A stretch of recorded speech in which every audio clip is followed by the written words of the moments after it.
Hello and welcome everybody. Nice to see you all in. Kernow was the first one. Excellent. Uh, Dog's body. You like mate? David and Rome Adventures. History Hunter down under. Yep. All right, Dan. Down under. Grumpy Grandad. Hey. Uh, excellent. Yeah, I'll just start flicking the names up now because I'm not great with reading all the names out, like you all know. So yeah, great to see you all coming in. A little bit of a late one, half an hour late, but yeah, I needed to go to somewhere, and I feel a lot better for it now. Enough said. Yeah, let's stop chatting. Crap now. Yeah, great to see everyone in, and don't forget to hit the thumbs up, everyone. And yeah, so what's been going on? I don't know if you noticed or not, but I threw two videos out this week. One was a teaser, a trailer at first to get you interested in the one on Sunday. But when I released the one on Sunday, it was very similar to the same thumbnail as the first one. So a lot of people looked at it and thought, "Oh, I've seen that before." So just double check, and I've took down the one before it, the teaser one. So you should be able to find it quite easy, actually. It's great to see everyone. David saying hello, Louise. Yep, it's cool. It's great to see everyone. Yep, everyone's saying hello to each other. That's great. Yeah.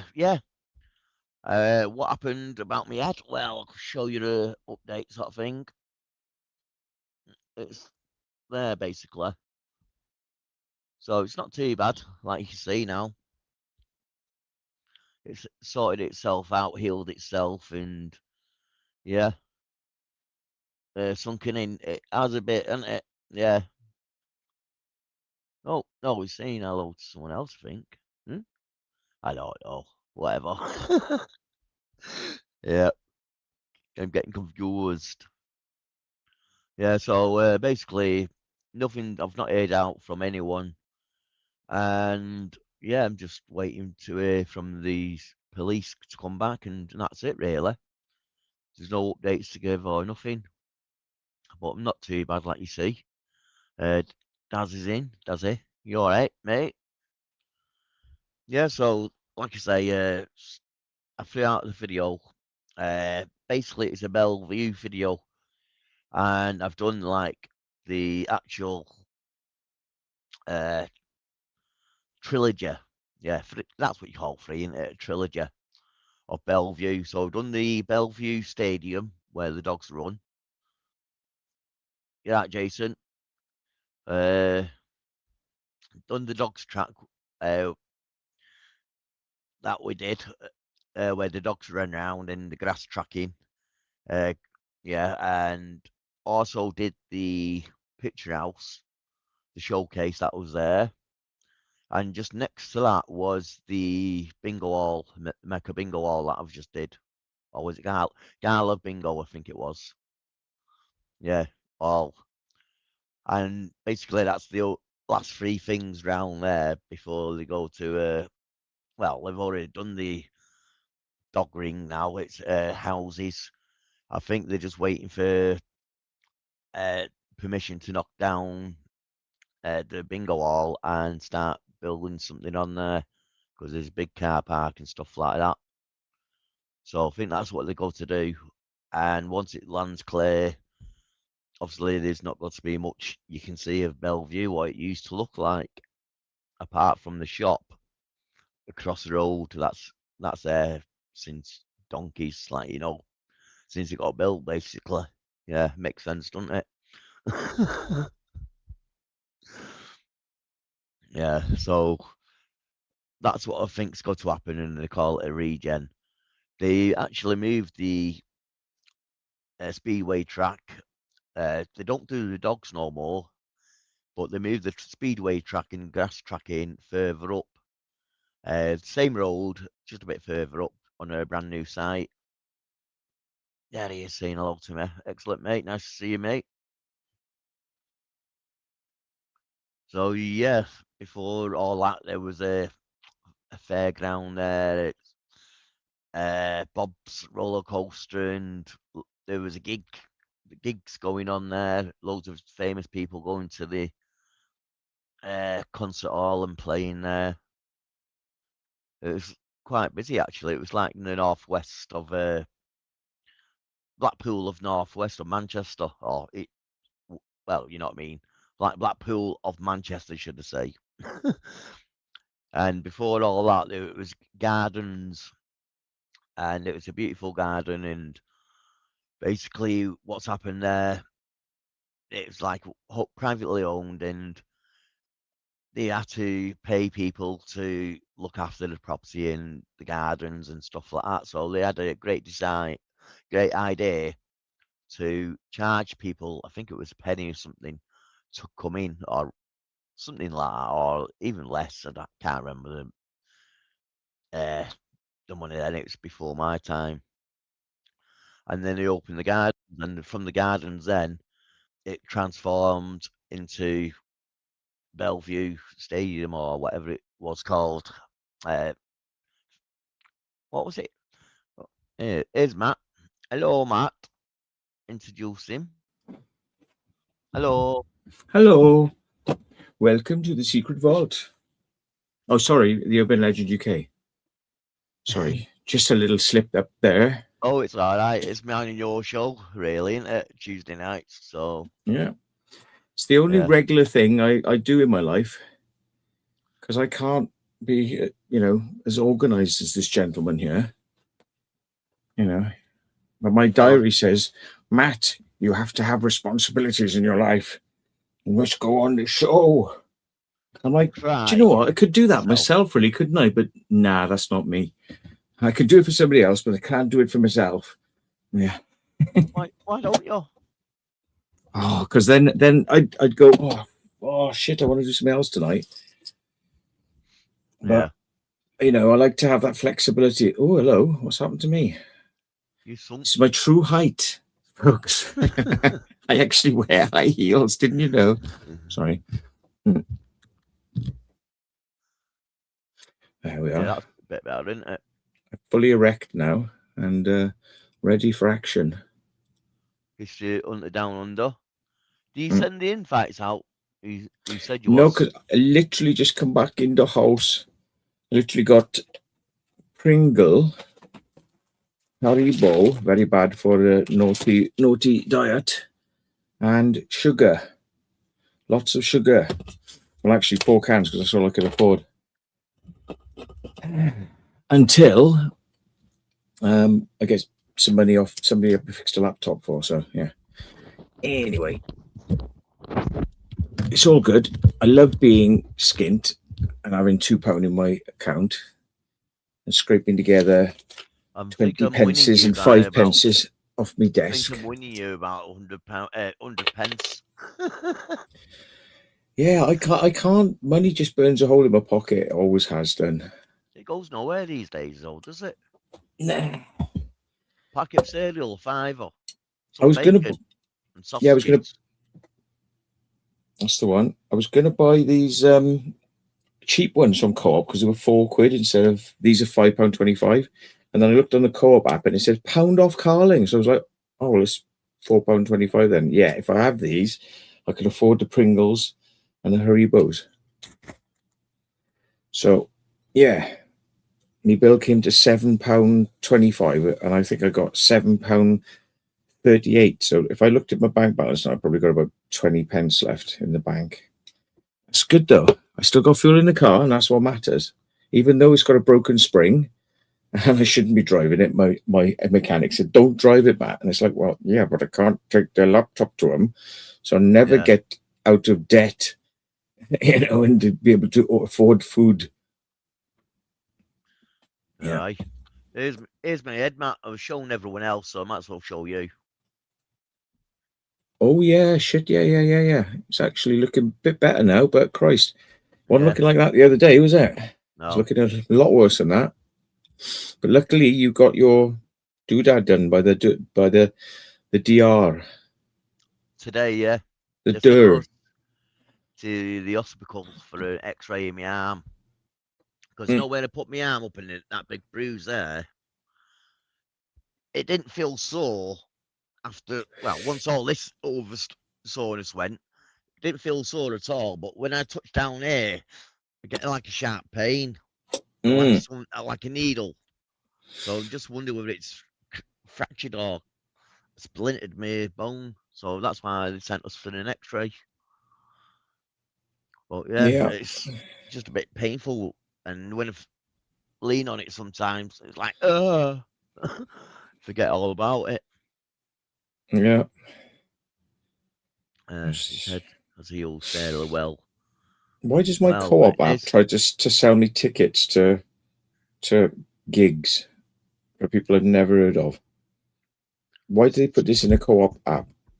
Saying that, also, my foot, that is a lot better now. I can virtually walk. Still got a bit of a limp to it because it's in a little bit of pain, but yeah, it's healed really quick, that. Hey, Dinkum. I need to get healing quick, don't I, really? Because all the bleeding things I get up to and hurt myself, and yeah, no, I don't know. I seem to heal quite quickly because of me being a werewolf. So, yeah. Oh yeah, I've seen someone tries to claim that place as theirs.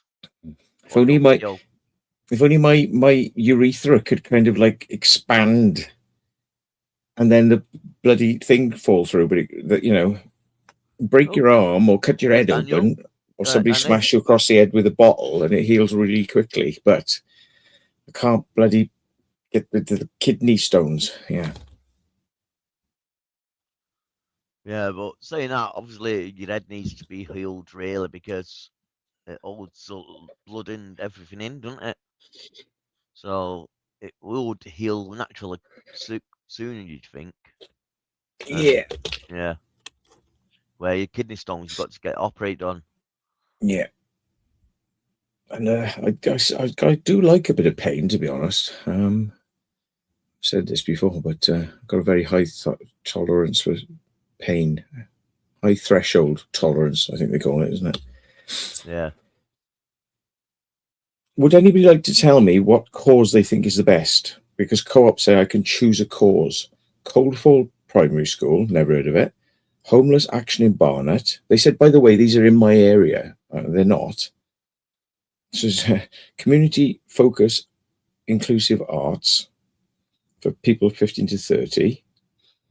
Our Enfield Stroke Friends. There we are. Strokes like you had, sir. Yeah.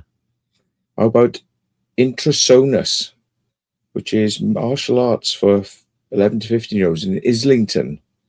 That's in my area, isn't it? That's part of Wiltshire, isn't it? Islington. Yeah. Only 1 or 2 miles away. Yeah, Beth Jacobs Foundation for 180 girls. North London Hospice. The Barnet Education Arts Trust. Well, like you say, it's London. That's supposed to be local to you. Yeah, it's literally, I think it's the next village along, isn't it? Islington, from where. Yeah, the Angel Shed Theatre Company in Islington. Why do they think I'm in Islington? Haringey Shed. The Double Up CIC. Crossroads Women. For rape. Oops, I'm not supposed to say it anyway. And LGBTQ and more. Ooh, no, I'm not going to do that one. Yachoud Foundation. For mental health, Blooming Buddies gardening program for orphan children. Helps to express themselves. That sounds pretty good. Yeah. Mind you, your choice, folks. I'll do whatever you say. Medical aid and textile recycling for Africa. So they can then put clothes on and get on a boat and come over here. Yeah. NW Live Arts, Northwest Live Arts. There's loads of these. Bloody's nothing. Right. Southgate Sports, wherever that is. Something in Barnet for people who want to kayak, Live Unlimited. Strength learning through horses. Strength and learning through horses. Okay, doesn't say where. West End and Arts. It's getting boring, isn't it, folks? There's too many. I suppose, Clapham the Common. app, Matt, knows which supermarket you shopped at. So yeah, I Which was suppose it'll be all the Market local ones. Yeah, Market right near you. Lavington. Yeah, right Yeah. in Islington where I live. That's the one. Because I secretly live in Islington, folks. Yeah. It's The Garden. St. Jude's. Alubiletta's Wellbeing CIC. Third Age Project. I don't know how they work this out. I use the Wi-Fi in the store as well to connect to get into the Co-op app because you can't get a signal. So it should be saying I'm in the store as well as me scanning it under the thing saying it's Market Lavington. Yeah. So which one do you fancy then? Horses, gardening, and the cash machine near me. If you use it, it comes up at the end. Are you an employee of this supermarket in front? Is it yes or a no? Why would you want to press that? Yeah, Mr. E, long time no see. Yeah, I think that's a bit of a market gimmickry or something, know what I mean? Want to know whether you work there or not and whether it's customers that use the machine or the employees. I don't know what's all like. Somebody's gone live. Oh, somebody else has gone live. Yeah, I believe so. They normally do on a Tuesday. Yeah.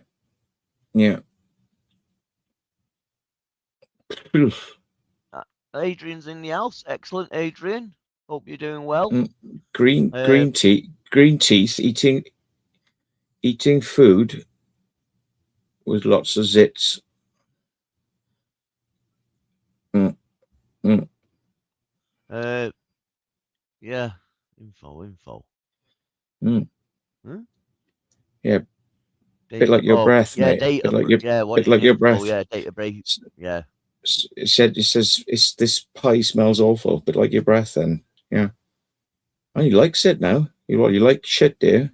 Hey, Matt, I've seen that video you put before where there's someone trying to claim that place that you did, them bunkers. You know what I'm talking about? Sorry. Which video? Sorry, I'm turning that off now because it's distracting me. Them bunkers you did, and someone tried claiming it, saying it's theirs, and then when you put them right, it disappeared. Your message. Yeah, mate. Oh yes. Yeah. Should we tell people? We can now because it's up on your channel, so they can go over there and check it. No. I put it. No, they can't. It's unlisted. You see, you saw it because I sent it to you because you could have a preview of what was coming because I knew what was coming. Right. I thought that was on your channel. No. Right. Yeah. Makes sense now. I understand now. Should we so you should we tell people? And see it. Should we tell people, or keep them guessing for a bit longer? Yeah, keep them guessing. Oh, look, Tinkham got it. oh, yeah. I'm not saying who it is, like, know what I mean? But no, he's too polite, you know. Yeah. But yeah, that's the first one that came up. Yeah. I'm not saying whether it is or not. Well, what it is, right? I joined this thing years and years ago. It could be. And they kicked me off the same day I joined, basically, with a Z Kyle. Yeah. There could be any of these. You know what I mean? These are names that people throwing out now. Yeah. and I literally went in there and said, "Hi, look, I do what you do. Do you want to be friends? And here's some of my stuff." And they went, "You can off." And I'm like, "Oh, that's not nice. I wanted to be friends." And they were like, "No, you are rubbish. We're the real deal, and you're rubbish." Oh, thank you very much. It seems like I got a lot more subscribers than they have. Now, not back then, but now. I hope you're not locked out of your account, mate. Well, I'll try to look. Oh, yeah. Yeah. I hope not. Anyway. thing is, if I bring it up on screen, they'll do you for copyright. So I won't Yeah. bring it up on screen. I'll just have to tell you at some point, but we'll keep people guessing. And how many subscribers have they got? I don't think they say how many subscribers they got anymore because they don't want people to know. Evening, Matt. Will in the chat. Excellent. Nice to see you. It's Lozzie. Cool. No, apparently I'm still a member, but they've just deleted my post within an hour of me putting it up. And I used a completely different email address so that they wouldn't link it to me. And I kind of made it like I live somewhere else and I do something else. I do this job and yes. And I'm born on the 6th of June, 1966. But so you post that up about someone else saying, "Oh, I found this video" or whatever. I said straight down. I said, you know, you're talking about this place.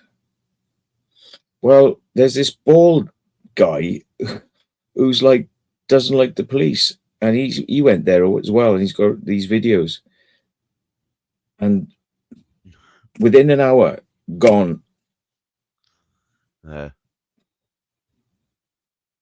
Yeah, it just shows like I'm not saying that I'm going to the first places and film and everything like that, but sometimes you are the first one there, and it does mean something to you. In a way, it depends. And other times, people have already been there, but you still want to go there because you've not seen it yourself, and seeing it in person is totally different than seeing it on screen. You can see actual different colors and textures on the walls, and more you look, more things you find. And see, they spend a lot of time, as photographers do, and photographers are good. You know, they spend a lot of time lighting these things up and making them look sexy. And then when you go there with a video camera and a big light, you go, well, this is what it really looks like. You know, it doesn't look like Disney, a CGI Disney movie. You know, it actually looks like this. And this is how big it is. And it's not all that big. But if you look at the photos, you'd think it's like 25 miles long or something, you know, and it's like, and super duper, every photo, like, you know, photoshopped and enhanced and lighting and sparkles and wow. And, you know, and it's like, yeah, they kind of Andrea there. Would you say faking it to make it look better than it actually is? I don't know. It does stand out with the right light. It makes it does look better. Andrea there saying there, look, my chat keeps saying invalid argument when I post a message. Is that on the same site that Matt's talking about, or on the chat, live chat? Because this one's came up all right. Same issues, eh? Hey?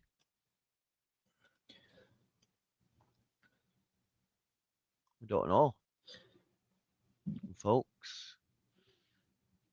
Chat problems are in the chat.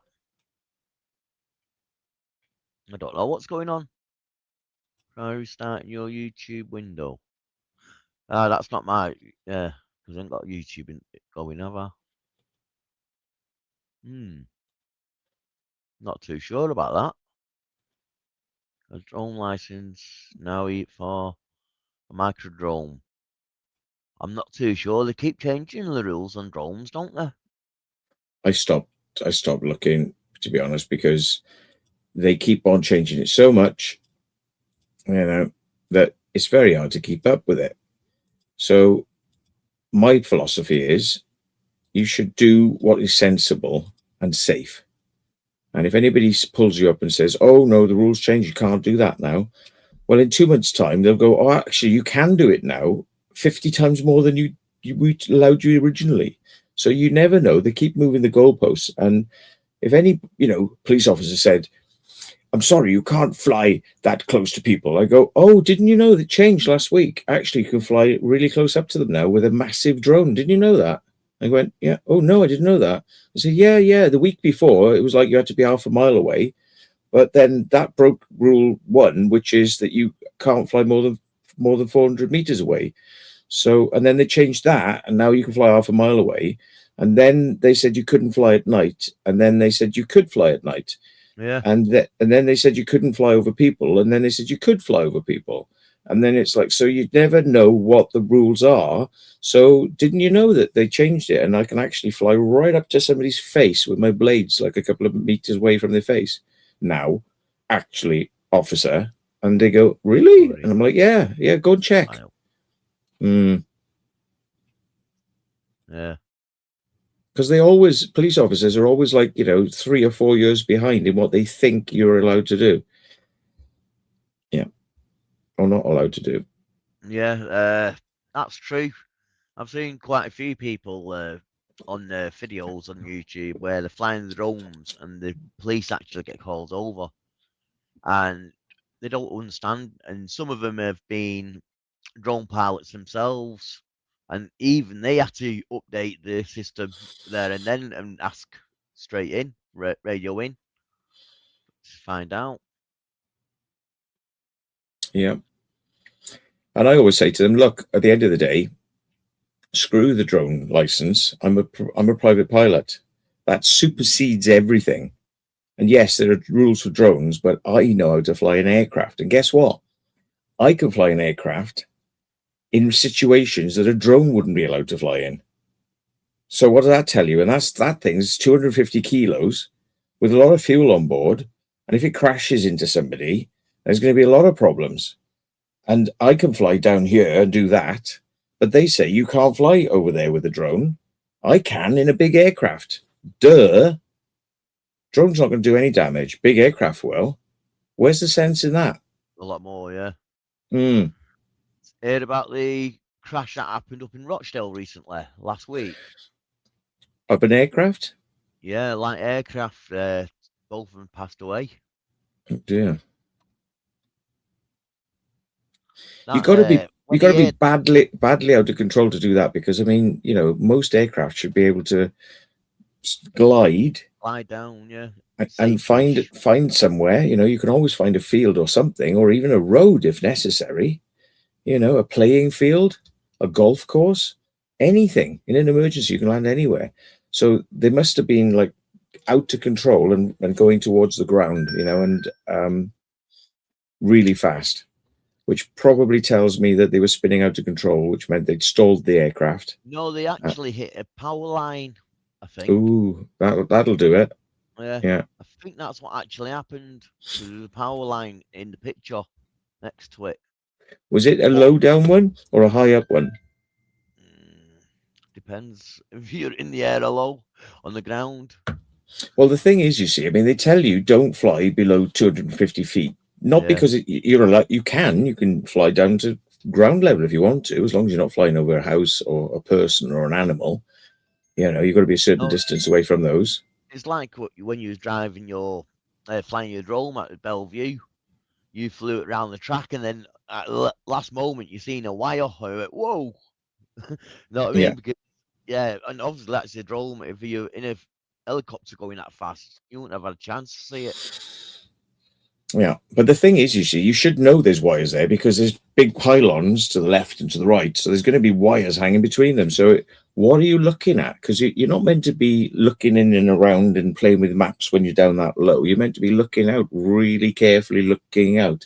So you got to be doing something wrong if you hit a power line, because goodness gracious, can't you see a bloody pylon? I don't know how bad the weather was either. Honestly, well, it shouldn't be flying low if you've got bad weather, because if your visibility is low, you shouldn't be flying. Yeah, that's true. You fly over the fog patch or whatever, don't you? Over the cloud, if need be. I mean, I got caught out to bad weather. Not. All I heard is about them crashing. Or was it crash in where? Rochdale, like aircraft. Yeah, let's have a look then. Second plane crash victim pictured as family patron, but a humble man. So, yeah. Yeah, regards go out to the families, you know what I mean? Mm. They must be devastated. And see now, like remember when I put a blurred photo of an aircraft crash and blurred out the body, so but like this newspaper is publishing photos of a dead person here. Oh, you're You know what I mean? joking. Well, That, yeah. that's bang out of order. Well, no, it's not bang out of order, is it? I mean, they're saying it's terribly sorry that Mustafa K. Zubaidi died in a plane crash near Rochdale. Well, I said, well, look, this plane crash here, I shouldn't have access to this file, and I'm going to blur this out because it's not right. But it's okay to publish photos of multiple photos of these people, and these images have just been taken without permission, as they do, from all sorts of sources. Look, they've.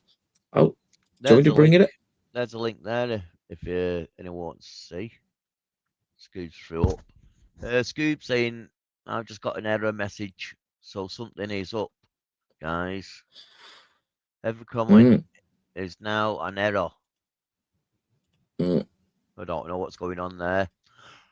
Uh, oh, Yeah, I you got, might be one of them ones that if you hit the thumbs up, it might cure it. So yeah. give that a try, everyone. Seeing there's bleeding Well, hell, 141 in the house. Great to for a see us minute. all in. Yeah, so let's try and get up to 100 thumbs. That'll be great. 100 Oh, thumbs, 100 thumbs, or the cat gets it. oh, I think you've shown us a picture, Matt, of is it this pilot or the passenger? Yeah, because I mean, it's in the paper, so and you never believe the source of the photos. But Gets even don't more interesting. don't show the body itself on here. No, You know there's what I no mean? bodies. There's no Oh right. bodies. I thought you said the shown one with the No, no, bodies. no, no. What they've done, Right. look, the image is image is GMP, Greater Manchester Police. So the Yeah. police gave this photo to the newspaper, not the family, the police. And let's have a look at the next photo. Oh dear, it's a picture of a crashed plane. That might be distressing for families and friends to see the plane with its wheels in the air. So they landed upside down. But see, when I showed a photo like this and blurred out the naughty bit, they said that I had breached data protection. Yeah. I'd breached data protection. So I'm the But naughty boy. it's news with like discussing it, you know what I mean? What's Yeah. happened. And I think And it's and quite sad actually. look, one of the pilots who died, look, is Adrian Abassi. He's a big aircraft pilot. So Yeah. you'd think he'd know that pylons are something you don't fly into. You'd think he'd have like thousands of hours, tens of thousands of hours. Like I say, it doesn't really tell you much what happened though, does it? It just says a Yeah. crash and I think the power cables, like I say. Yeah. Right, Richard, nice to see you then. Well, But there you go, folks. I mean, at the end of the day, it's very sad, but it's all right when the newspapers and the BBC print things like this and show pictures and get as graphic as they can to get you to watch, because they do go as close to the line as they possibly can to get shock factor. Yeah. yeah. But when I say this document shouldn't be here, and look at the photos, I shouldn't have access to this, and I'm going to blur out the naughty bits because it's so bad. No, They go, that's wrong. that mill in But if the Manchester. BBC showed it and said it's wrong, they wouldn't go after the BBC, would they? Because the BBC are too big to go after. But they go after Mr. Williams, don't they? No, that factory there, that warehouse that was on fire in Manchester, the Hopsburg Mill. Mm-hmm. Not too long ago, we were showing it on my channel. It's the big one that everyone talked about late last year. And basically, I got there and, my channel, and I do little videos and stuff like that of things like that around town because it's an old building and stuff like that. So when I got there, there's this woman in front of the barrier, in front of the wardens, and stood like another 10 meters in front of anyone else, taking pictures. So I try walking up to him. Like, oh no, you can't do that. It's press. So I was like, oh, so what's the difference? All I want is a picture. No.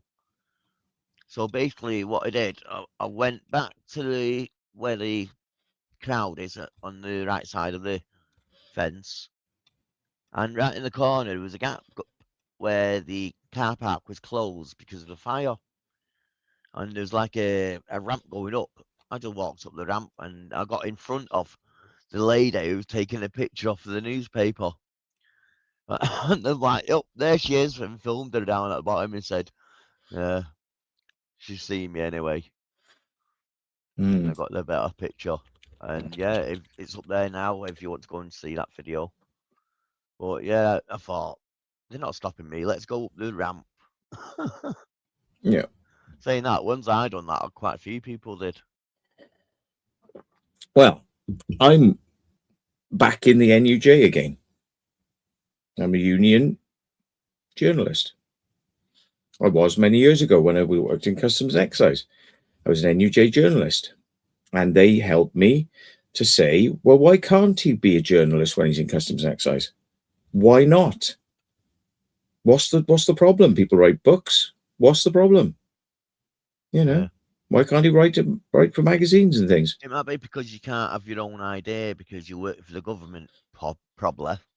Yeah, but I'm talking about UFOs. That Customs and Excise are not interested in UFOs. Well, I understand that, but they might not like you talking about anything that they don't agree with or don't want you to. I don't know. I mean, obviously, what else is in the news recently? Don't know whether it's down on the local news or just in Manchester, or it's been on the local news or national news. But I'm sure you can all tell us in a minute about filming at night on the public streets. Basically, there's a few people who've gone out filming women at night, and they want to try and ban filming in public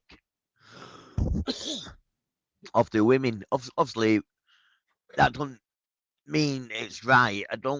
I agree. You shouldn't record women, but there's some YouTubes out there that are going out to film nightlife where if it's the police come up and an incident happens, they film that. And there's a few of them that actually seen men approach women and drag them away, and they've actually chased them off and filmed them and saying, "Look, you know him," and stuff like that. So in a way, it's like the cameras are catching the people who are doing it. Like when Piccadilly Garden was full of druggies and stuff like that. Nothing was being done about it by the police until people went there with cameras, and it's a lot better since then, since Christmas. I've not been down recently, but I believe there's cleaned gardens out at the moment. There's no one there. So don't know. Has anyone else said that about filming in public? They want to try and ban it on certain times or something. It's got to be hard because obviously you get. How do you tell people around the back, don't you? When people are walking past and stuff. Yeah. How do you tell people though that today it's banned? What are you going to do? Stick up posters every couple of meters saying today this area you can't take photos, but tomorrow is fine, but today no. I don't know. They think they're trying to change the law on it actually. Yeah, so it's okay to film men at night. Well, yeah. Is it all right to film LGBTQ people who say they don't have a gender? Would that be all right? Because they haven't got a gender, so therefore it shouldn't be a problem then. Yeah. No gender at all. I think it might have just been in Manchester because no one else is saying they've seen it on the news anywhere. Must be just local. Well, I brought up a Google thing here, like Google you want me Earth. To click on it for you? Well, if you want to have a look, I mean, basically, this place, which is called, what is it called? It's called Blackstone Edge, right? Blackstone Edge. This here was basically the peak of Blackstone Edge. Now, if I pull it into 3D for you, so you can see, it's actually quite a hilly area. So what they were probably doing is they would have had to have, whichever way they came, they'd have had to have been climbing up, possibly into cloud, to get over the top. So they may have had an occluded thing, but I've not seen any pylons because they do show up on this 3D Yeah. system. Like I say, I Now, might have got it wrong. no, you're right about the location. But the thing is, I mean, No, about if they might be wrong about the power cables. I might be. well, yeah, they flipped over, so they were on there. Yeah, you Yeah. might be wrong Don't about know that. what I don't know. cables. I'm sure they did say they hit some cables, but I might have got that wrong. Yeah, well, I think I've driven up this motorway, the M62 through here. I've driven up that, and yeah, they were on probably the high spot, so they, whatever happened, engine failure, and they didn't have a good chance of making it up over the hill. But if they'd made it over the hill, they could have glided down here, look, and they had plenty of chances to kind of land. You could land on the hill, the aircraft might flip over, but as long as you put your wheels down, you probably survive. Like you say, the M62's there. They could have landed on the motorway if needed to be. It's a bit craggy, but the thing is, see, landing uphill, you don't have to stop fast. If you landed uphill here, and your propeller digged in.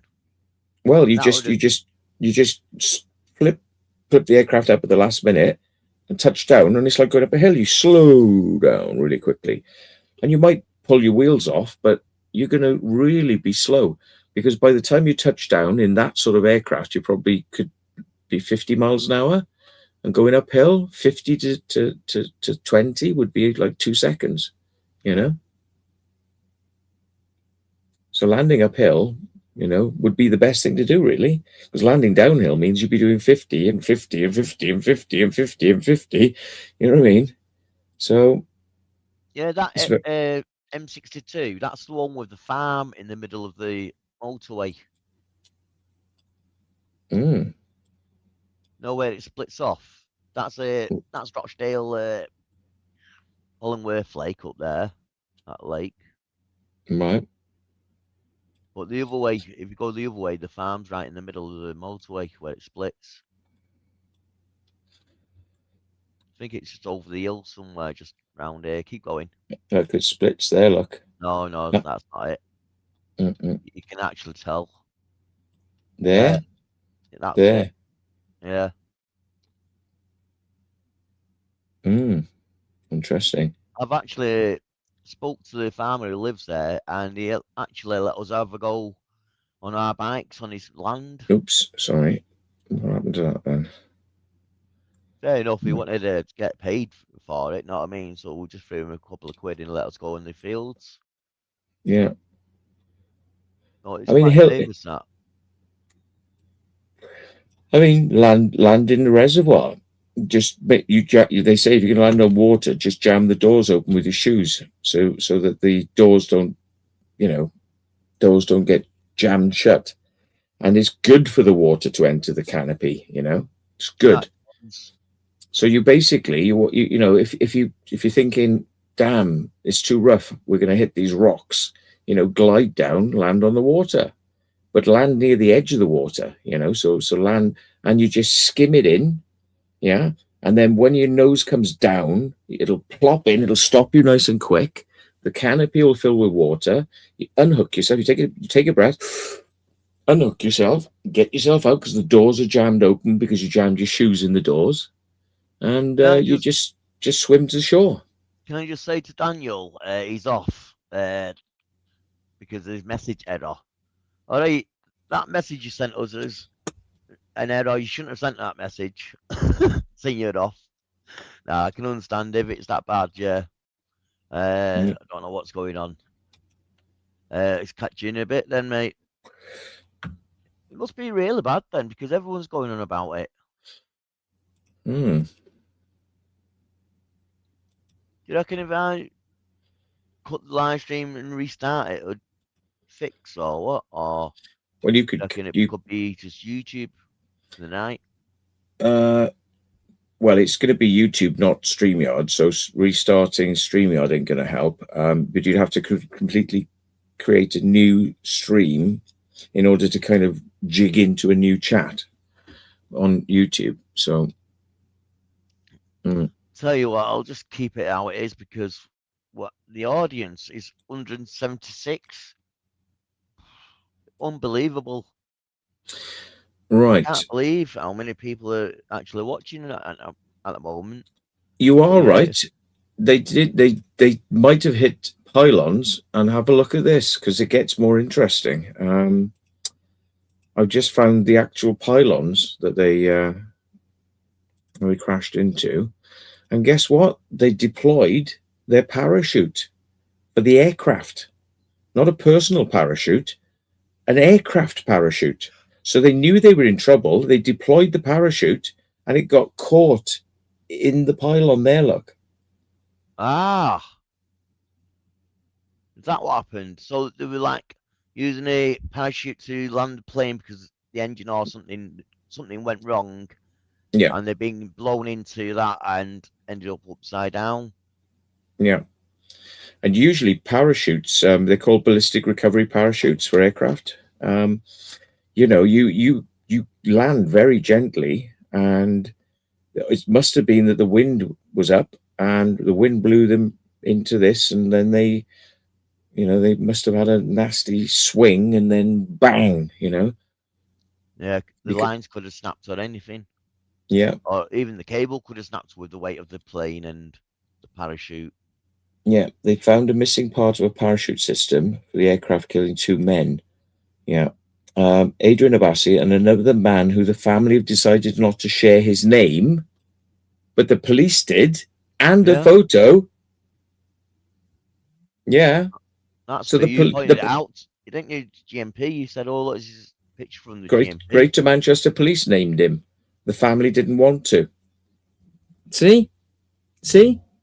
Doesn't that mean data protection? You even gave a photo of him. Data protection. I demand you are prosecuted, Greater Manchester Police. I demand it. Yeah, Cirrus. And Cirrus are very light aircraft, I mean, they are well known for landing really well if you deploy the parachute.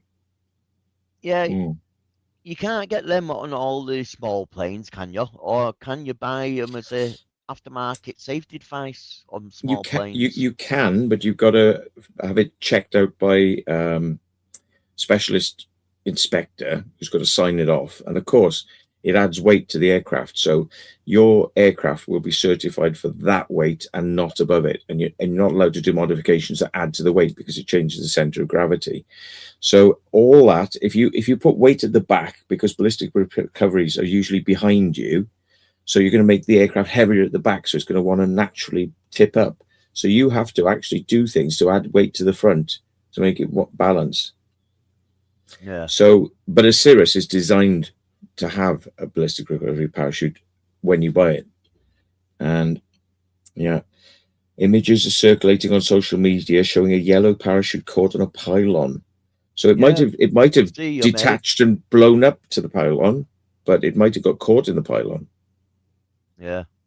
Police said they were exploring the deployment of a parachute prior to the crash, and asked members of the public to look out for a section which they believed was missing, which was the actual canister that was ejected when it releases the parachute. It's ballistic, so it's an explosive device. It goes bang and blows the little canister out, and as the canister goes out, it pulls the parachute out, and then the parachute inflates. They were looking for the canister. Anyway, and it gets set off anyway. Oh, you have to set it off. You have to pull usually 2. That's what I'm saying. Will it went bang, or is it because it didn't go off proper, and that's why they're looking for it, because it's like you say, like an explosive. Yeah, Greater Manchester Police said that the device, which is red, contains propellant which helps to deploy the parachute canopy. Officers had previously warned the public that the aircraft part should not be touched, as it could still be dangerous because it could still have an explosive or propellant in it. But how could it have been set off? Well, yeah, it shouldn't really be dangerous, but no. And the force added, due to the nature of the terrain and the wide area over which it may have travelled. So if it travelled over a wide area, that meant it deployed quite high. They drifted a long way, Yeah. and they don't know where the canister was. So the fact is, they probably sent the parachute off quite high up, and they were just at the mercy of the wind, and they had no control over the fact they were heading towards a pylon. The parachute, like you say, could have blown and drifted up towards the mountain, or up the hill, and dragged with them enough up that way with the flow. with enough wind on a slope, it'll actually lift you up at the air, and you'll be going up with the parachute. So you won't be coming down; you'll be going up. Ridge lift. It might have just blown you straight up into it. Then it's called ridge lift. Yeah. There wouldn't have been any thermals because it was slightly overcast. As you can see in the photos here, it's slightly overcast. There would be no sun, so there wouldn't have been any heat rising, thermals. So it would have been wind and possible turbulence off the hills, creating rotors. That must have been scary. Well, I suppose it's a bit like a roller coaster, really, because if you're up in the sky and your engine cuts, you think, oh, yeah, crap, whatever. Then you realise you got a parachute, pull the parachute, then you're thinking, we're safe now, we're gliding down nicely, well, like we should. Mm-hmm. And then all of a sudden this wind takes it into this pylon, and then you're crapping yourself again, and that's it, game over. Which is why it's got to be scary at the first, and then relaxed, then obviously got scared again, because what happened? Has it happened? Well, no doubt. It was a bit of like a fluky accident in a way. It depends what they can actually work out now about the final moments, because an aircraft like a Cirrus won't have a black box. They might be able to tell what it was doing on radar because they would have been recording them on radar, if they were able to be seen on radar, because they might have been behind hills where the radar couldn't see, or too low. GPS device on them, on the plane?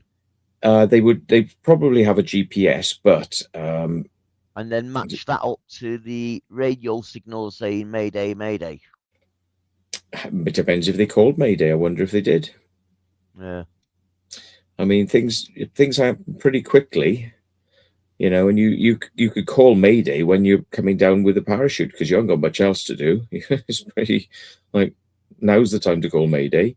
But I mean, if something was happening to cause them to want to pull the parachute, it must have been pretty serious, or just very inexperienced, I mean, in terms of flying that particular type of aircraft. And just because you're a pilot of a very large, like 747s and things like that, doesn't mean you're a good pilot small aircraft. And this is the problem with some small pilots then becoming commercial airline pilots. They've got bad habits, and commercial airline pilots will bring bad habits that don't apply to small aircraft. So you've got to be, you need conversion training, and you can, I can imagine that the experienced pilot just thought, we've got a parachute, this is the safest thing, let's just pull it. Yeah. Instead of doing what most pilots would do, would be fly the aircraft down and land it, because you've got control. Once you pull the parachute, you've got no control. No. But he might have panicked. He wouldn't panic if he was in his 747, but he panicked in the Cirrus, perhaps. In the Cirrus, because hydraulic controls or cables. So something could have went wrong, a cable snap, maybe. Jams. I know somebody who flew a Bulldog from Kemble, and it's an aerobatic aircraft. And when he was doing aerobatics, somebody who'd serviced the aircraft left something like a tool, and it rolled and jammed. So he couldn't move the joystick. He could move it back and forth, but he couldn't move it left or right. So basically, he was turning and turning and turning, and he couldn't straighten the aircraft. But there's another way you can straighten the aircraft, with the rudders. So he was trying to kind of rudder it straight, but he was basically going around in a long circle above his house, because he flew to his house to kind of show somebody. I think somebody else was on board as well, and basically he had no option but to just lose height, and safely crash into a field, and it sort of tumbled a bit, and they both got out and walked away. Now, then they found out that it was a service engineer had left a part in there, so there was an inquiry about the quality of the service engineer and looking out for parts like that. And this is why microlights are often safer than bigger aircraft, because big aircraft have to be serviced by an engineer. So you go, there's my aircraft, I trust you to do it, and they go, I've signed it off, it's all safe now. And of course, you don't know what they've done. You can't even see what they've done because everything's hidden under boards, and it's all hidden away. So you can't check the wires before you go flying. You can't see the wires. You can't check all these things. You just have to trust that it's all working okay. Yeah. Now, microlights are so open that you can literally see all the wires, and you can say wire all the way to the back, check that, wire to the front, check that, wire to the ailerons, wire to the elevators, wires to the rudders. Yes, all there. Any fraying? Nope. Anything look a little bit dot? Nope. Perfect. And guess why microlights have a much, much higher safety record than big aircraft? Because fitters fit them. Because we look after our own shit because we don't want to die. Down yeah. There. All right. Yeah. Was it a quick fit fitter? All right. Yeah. Yeah. We look after our own shit because we don't want to die. But when somebody who may not even fly, these engineers who look after Cessnas and things like that, and Tomahawks, Bulldogs, all these little, what they call GA aircraft, general aviation, some of them don't even fly. So there's no skin off their nose if they make a mistake. Somebody else has got to deal with the consequences. But when I fly, I'm really confident that nothing's going to snap and nothing's going to fall apart because I've checked everything before I fly.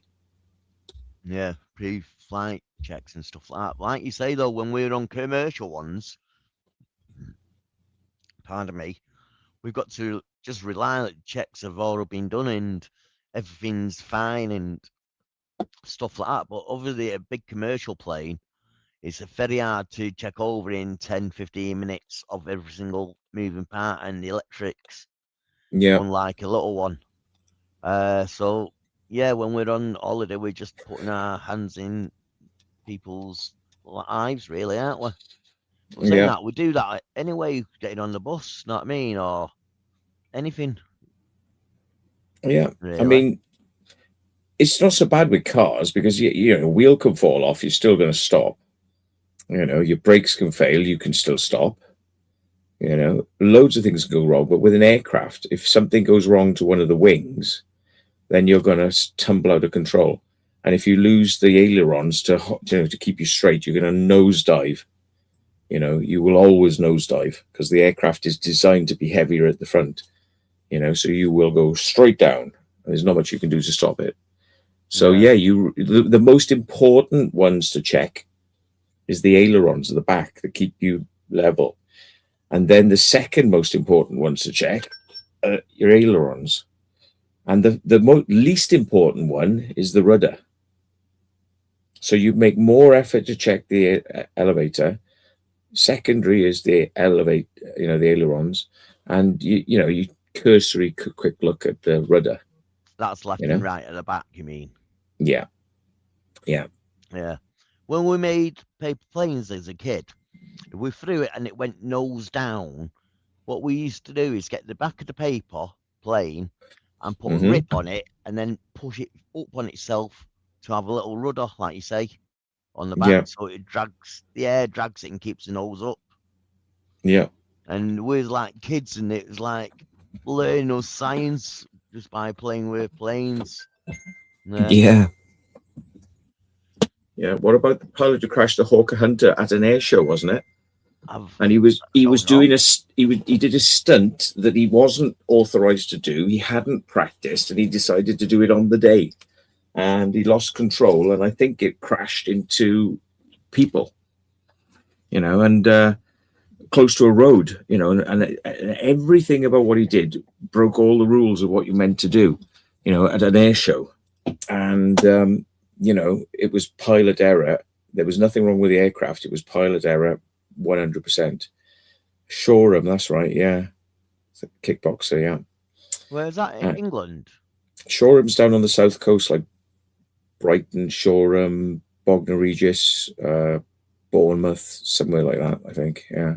And when was that? Was it recently? No, it was many years ago. I'll tell you now. I was going to say, I didn't hear about that on the news. Hawker Hunter crash, 2007. Yeah. Yeah.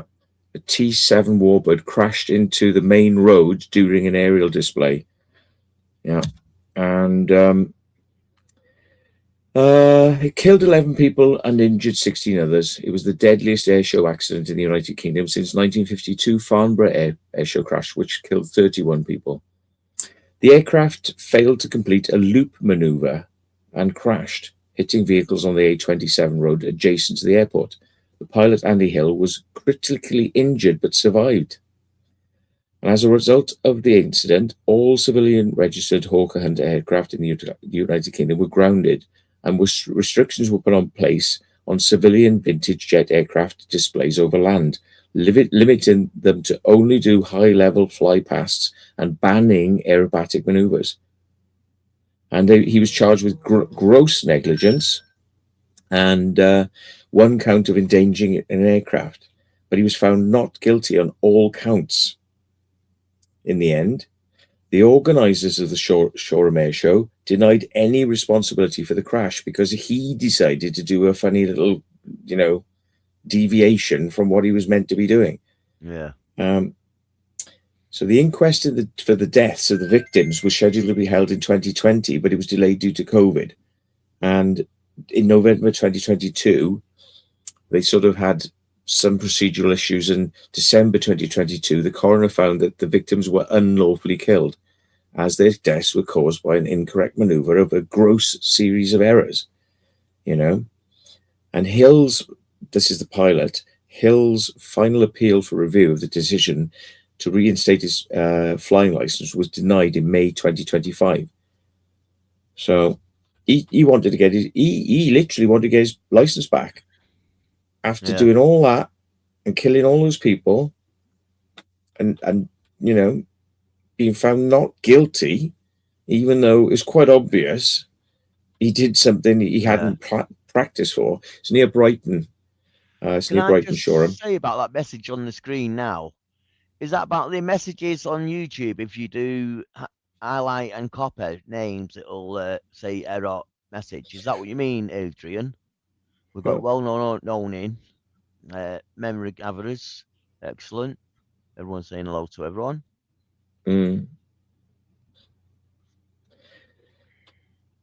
Yeah, so I mean, it's funny with air shows because the crowd want low fly pasts and they want sort of stunts, but because of that, it's been restricted, and slowly over the years they'll probably release the restrictions again. But yeah.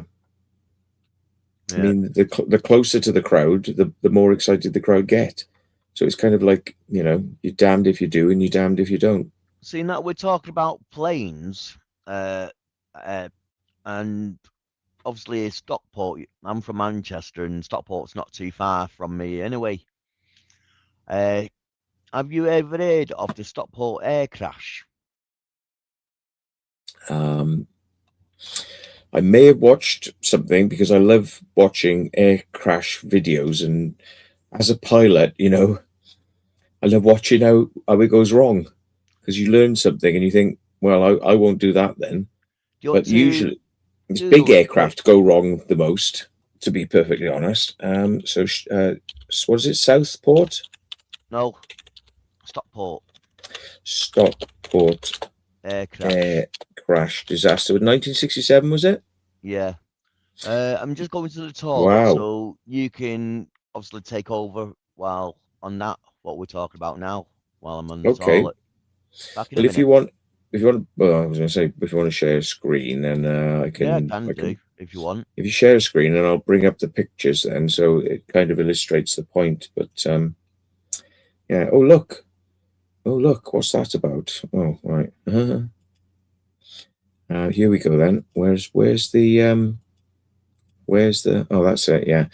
So Stockport air crash disaster. So obviously came down in houses, and set the houses on fire. There's the back of the aircraft. Look at the old mills and things up there. Like, it kind of shows you how buildings used to be. And yeah, look at that. British Midland BM. That's probably British Midland. And there's more photos here. And yeah, look, they took the wreckage back to be put back together to try and work out what went wrong at Farnborough. I've seen the air accident investigations branch at Farnborough, and I actually got interviewed once by a former police officer who went to work for air accident investigations because of an incident that happened with a pilot doing something very dangerous to try and get me to, crash basically. And he was flying in front of us and diving over us and basically wanted us dead. And I didn't sort of, I didn't sort of flinch to the chicken game. But I said to my mate, I said, just film this. Watch what he's doing. I said, I'll let him continue. I'm not going to get aggressive with him. I'm just going to sort of continue to gently do what I'm doing whilst he does what he's doing in front of us. And it's like, yeah.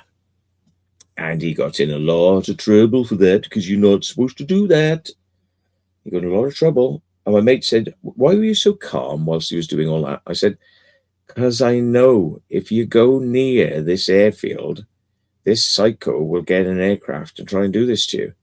But somebody put a bloody crop circle right next to Psycho's airfield, didn't they? So I got to come here and go and take my chances with Mr. Psycho. And oh boy, yes, he saw us. He got in his aircraft, started it up, took off, and went for us. Boosh, boosh, boosh, boosh. Get out of my airspace. Which he did. It's not his airspace. It's a private strip. And I was allowed to be there. And I was on radio as well. So I'd informed that airstrip that I was going to be flying over that area. So he had no reason to do he had absolutely no reason to do what he did. And I just said, start filming. My friend didn't know what was coming. I knew what was coming because I was watching him take off, and I thought, here we go. I just said, make sure you're filming and don't stop filming. He said, okay, what? The crop circle? I said, yeah, something's about to happen in a minute. Just keep that camera rolling and do not stop the camera for anything, yeah? You understand? Yeah. I said, okay. See that guy who's just taken off? And he went, where? I said, down there. Yeah. He's going to come up to our level or possibly higher, and he's going to try and dive bomb us. Yeah. And he said, really? Are we safe? And I said, yeah, because he won't actually hit us, but he'll try and do something to make us go out of control because we overreact. Yeah. Yeah. But I'm not going to do anything. I'm going to let him do it. Yeah. I'm just going to keep flying and just, ignore it. And he'll come back and he'll do it again and again and again. He said, but isn't this dangerous? Shouldn't we just get out the area? I said, you get enough footage of him doing it, and then I'm going to bugger off. But I want to get enough footage of him doing this because he's done this to so many people. This time, we're going to catch him out, and we're going to have the footage, and he's going to get reported. Everybody else didn't have a camera with them. Yeah. They met the wrong one today. And yeah, I was interviewed and my passenger was interviewed to make sure our stories matched, and the footage was there, which is kind of like, backs up the story, so he was spoken to, and he was warned if this ever happened again, he'd lose his license, which meant he couldn't instruct anymore. And that would have affected his income and his ability to operate that little airstrip. Hello, welcome, and I'll answer your question now down the bottom. can anyone answer and tell you what it's about? Well, we do a live stream every Tuesday night. Normally it's 9 o'clock to 11. Today we were running a bit late, and we just talk about things that just come up, random stuff really. And somehow we've started chatting about airplanes and disasters. Yeah. What you think about that one in Stockport? Quite bad. Well, let me look at what the conclusions were. It was a British Midland. It was BM, flight 452 or 542. It was a Canadair. That's the type of aircraft, a Canadair C4 Argonaut, owned by British Midland Airways, crashed near the centre of Stockport, Cheshire. Of the 84 people on board, 72 were killed. Oof. Yeah, it was the worst accident in British aviation history, and it happened just a day after the 1967 Air Ferry DC-4 accident. So it was coming back from Palma, Mallorca, which I've been to. I've been to Mallorca, Palma, and it was carrying holidaymakers back from the Balearic Islands to Manchester Airport. The approach controller vectored them to fly towards an ILS beacon, but as soon as it reached the Congleton NDB, which is a non-directional beacon, the pilots were apparently unable to put the aircraft on the extended runway centerline and called an overshoot, which is basically a go-round. They're like, something's gone wrong, let's go round. And then they said, as the aircraft was making a second approach, the pilot to the airport, number 3 and 4 engines suddenly cut out.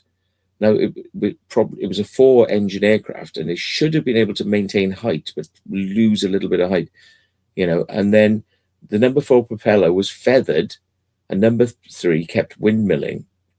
So that means that there was a bit of drag there on one of the propellers. So the aircraft became uncontrollable and crashed in a small open area at Hops Car close to the town centre. Despite the crash occurring in a densely populated area, there were no fatalities on the ground. Members of the public and the police risked harm to save 12 people from the mangled debris. However, a fire started towards the rear after the fuel tank ruptured, and it worked its way back up through the cabin, engulfing and killing most of the fuel-soaked passengers. Ugh. Yeah. So they were all on fire, and it was a Sunday, and most people were not at work. So the accident drew a large crowd, estimated 10,000, which hampered the rescue organisations from getting in close. Basically, so the town centre itself, basically, it crashed in. Yeah, it's very dense. I mean, yeah. And so it had 8. So the accident investigation team found out that the engine failure had been caused by a fuel starvation due to a previously unrecognized flaw in the model of aircraft in its fuel system, and it had 8 tanks divided into pairs. Each pair fed one engine, but there was also a cross-feed system which allowed fuel from a pair of tanks to feed other engines. That's if you get an imbalance. If you use too much and it gets heavy, you can balance it up. And he said it was found that the selectors controlling the cross-feed valves were poorly placed in the cockpit. So it was due to where they were positioned in the cockpit, and they were difficult to operate. So you might be trying to reach and grab the wrong one, and inadvertently they had cross-feed from some pairs of tanks, leading to the exhaustion of fuel in other tanks with the associated engine. So they basically, by mishandling the controls because they were badly placed, they themselves starved the engines of fuel, which caused the crash. It was quite bad. And yeah, like you say, it's a long time ago and not a lot of people know it. But if you go to Stockport town centre itself, they have actually got a little garden there with like a plaque telling you all about it, and they've actually got like artwork. Well, it's not artwork, but what they call modern art. No, like a statue, like a big metal oblong thing, and it's supposed to represent the wings. And you can actually go and explore the site where it crashed. Basically, they just turned it into like a little park, no resting park for people where it actually happened, and it actually happened like on a what call it, a valley, at the end of a valley sort of thing. So that didn't, yeah. Suppose it's an awkward situation that. Yeah. Plus, it's Sunday with all the Sunday markets back there and quite busy. And like you say, 10,000 people turn up because it's local. Yeah. And the A lot sad thing is, go the sad part about it is that this problem had been noticed by other pilots in other aircraft, other airlines, and they all knew about it. These pilots all knew about it and chatting about it, but none of them had bothered to report it to the manufacturer so that the manufacturer could make modifications or at least advise, like in the instruction manual, be very careful, never do this. So basically it just got overlooked. And had that, had people been more, transparent or, report things, even if they seem little, yeah, it could have saved lives. Now, this is why there is a kind of a philosophy in flying, which is that if you make a mistake, report it. Because you report it and you're honest, you will be looked after. It will be investigated, but that will be very much taken into consideration that you are trying to be safe and make other people more safe.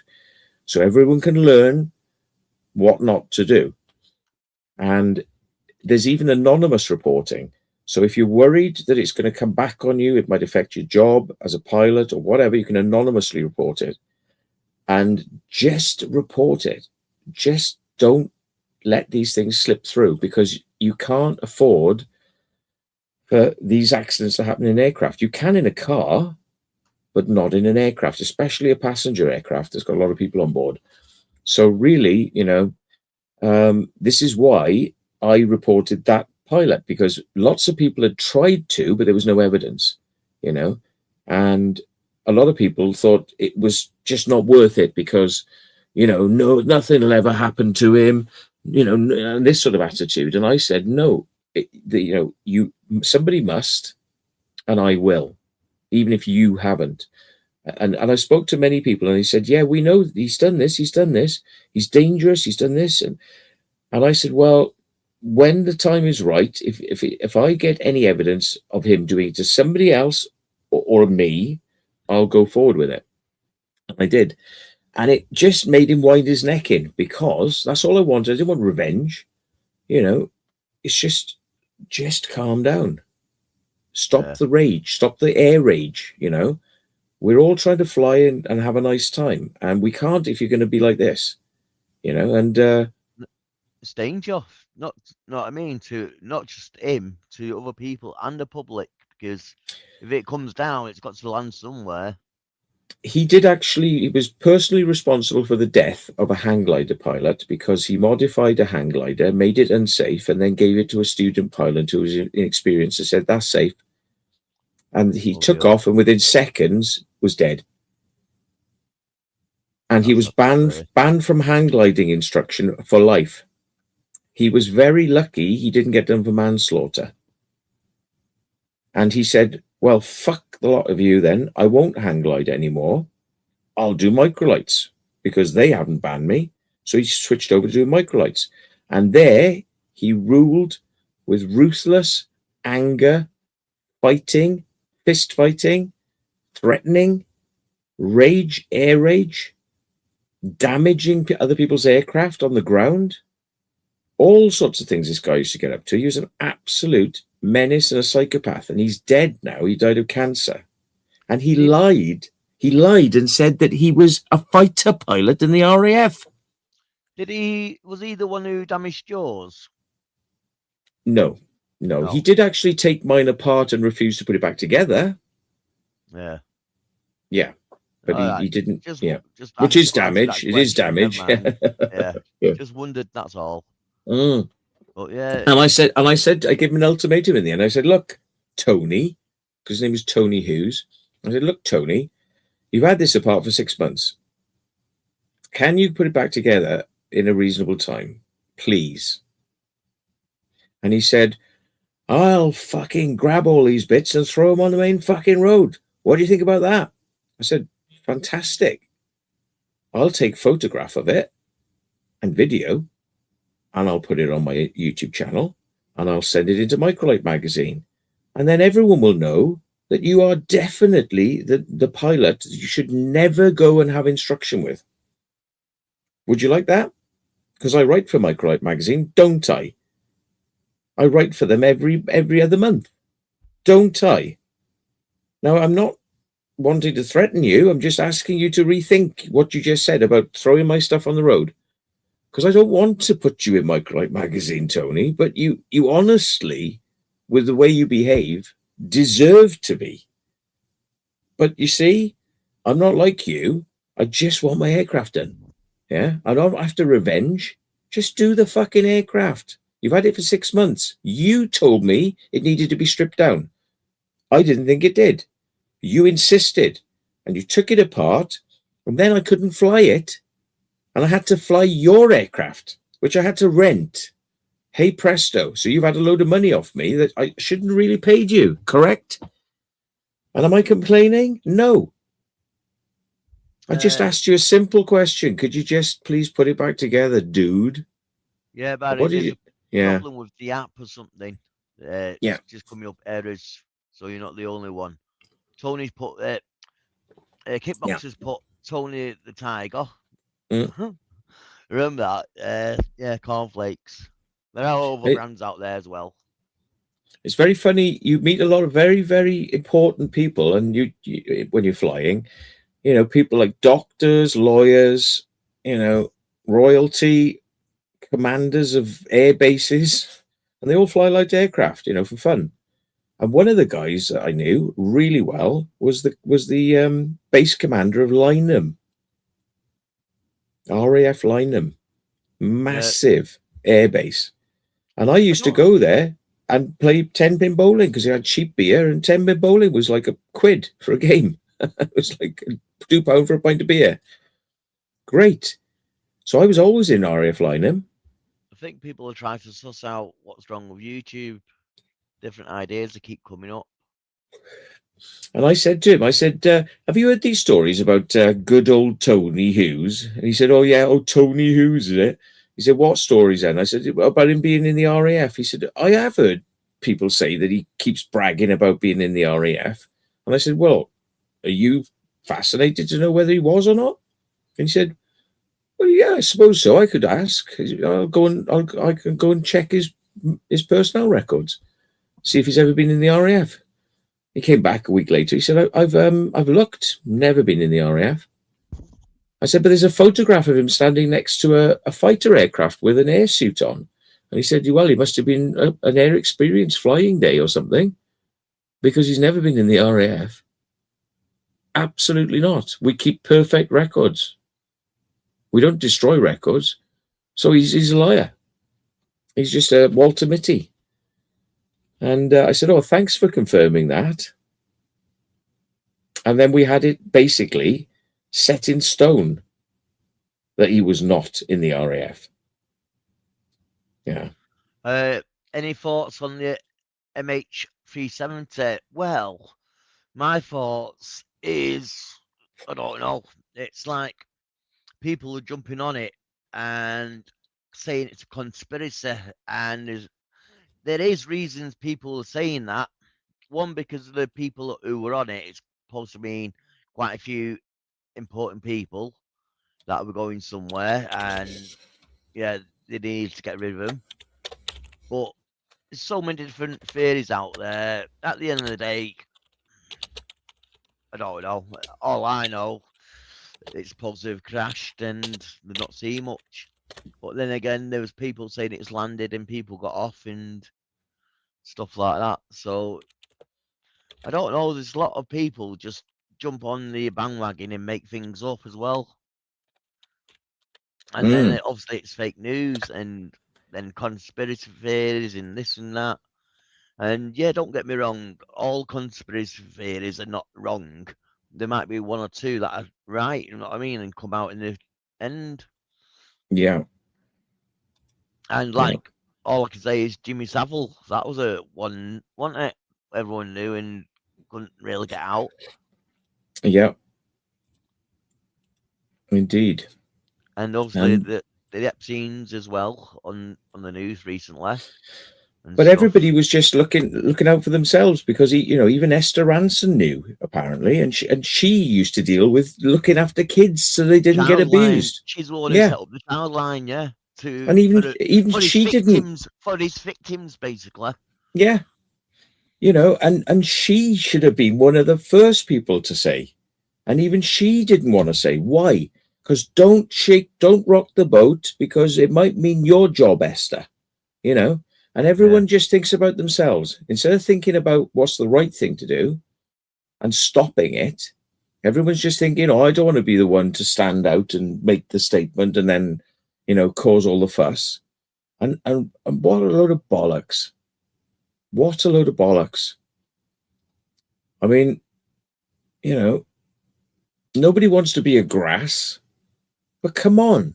If you know somebody's fucking kids, are you just gonna stand by and let that happen?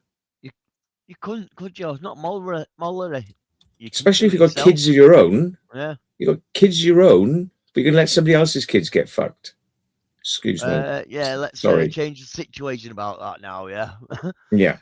We've only got a couple of minutes left in a way, 4-5 minutes, and goes to call it a night. Oh dear. Okay, yep. I just sent out the link to a load of people. If they pop on, Matt, yeah, I'll let you have a late night with them on there if you want. Do a channel, is it Channel 5? Where is it? What's he called? All right, then we carried on. But I won't be able. You'll have to find a Clarkson. No, that Vile or Vine or something on Channel 5. Jeremy Vine. Yeah. Oh right, yeah. He gets his show, and then obviously it's other people presenting it. So he comes on for half an hour and disappears. So I'll do a Jeremy Vine on you. Right, fine. Take over. We were talking about this the other night because Carl couldn't control his own stream, and there is a way that you can like select a mate of yours and give them a special status so they can change the camera angles and end the stream. And we'll have to look into it at some point. I'll give you control of mine, and maybe you can give me, not total control. I won't be able to start up a stream, but I could end it. Yeah. So I suppose that'll be a good idea if it would. If your internet went down, see, your power went off, and your mobile wasn't able to connect, then at least the show can carry on, and you can invite other people in, so it wouldn't just be me on my own, and that sort of thing. Yeah. So it's one of them ones. Night for me. maybe not. Yeah. Well, it's 11 o'clock. Your mum's going to be waiting for you. Oh dear. That's it. A few minutes will be okay. But you'll be lurking, so you can let people in. You're just going to go down on the camera, aren't you? That's it. Yeah, pretty much. Hey, no, not go down on camera. You mean? Don't worry, folks. He won't go down on us. He'll be lurking, chatting to his mum. I'll be here. Don't worry. Post the link above. I can do, yeah. Shall I post it? I've done it. You've done it. Well, there we are. And you've done it. You beat me to it. Well, you got a choice of a pick there. Pick which one you want to pick. Yeah, always good. Oh yeah, I got an error when I tried to use YouTube to send a comment. I got an error. It said try again, but it's working inside VPS. They're saying it's working on VPS. If VPN. Keeping my eye on it. It's somewhere up here. I think Barry said it. Yeah. Oh, Duncan was it? Duncan. Duncan Donut from Australia. Yeah, I'll have to meet up with the Legend Donuts.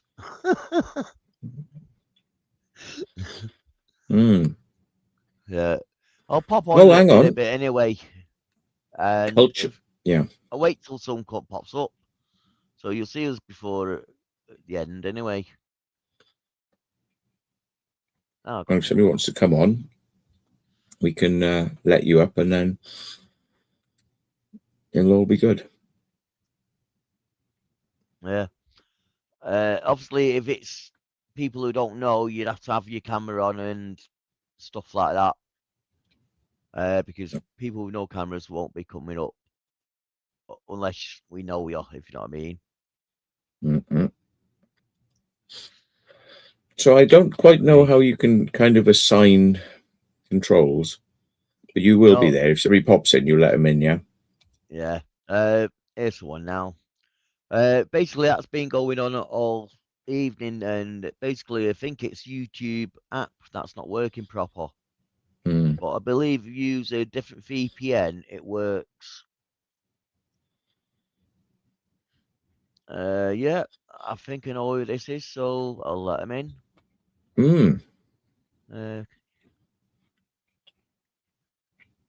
Yeah, you can get the urban donuts, yeah, legend donuts. Don't know about the urban part, but I know you can get legend donuts.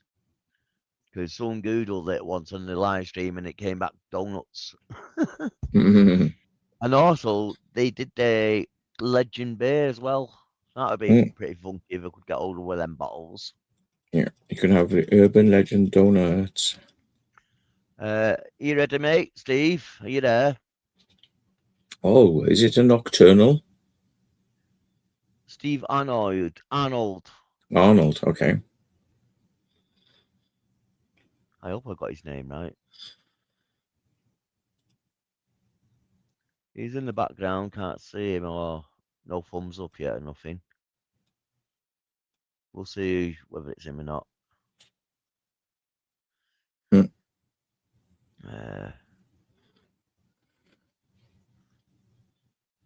I don't know. Don't know what's going on. Well, I'm not sure I've seen him in the chat. So why would he just pop up? Yeah. He hasn't been in the chat. And he hasn't got his camera on, so it seems a bit suspicious. Let's see. Oh. Now he's there. Why don't people put their webcams on so you can prove it's them? Right, you ready? Yeah. Yeah. Hi, Steve. Yeah. You can.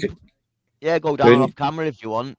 We know it's you now. You're a bit quiet though. I'll turn your mic up. I was going to say, yeah, he's a little bit.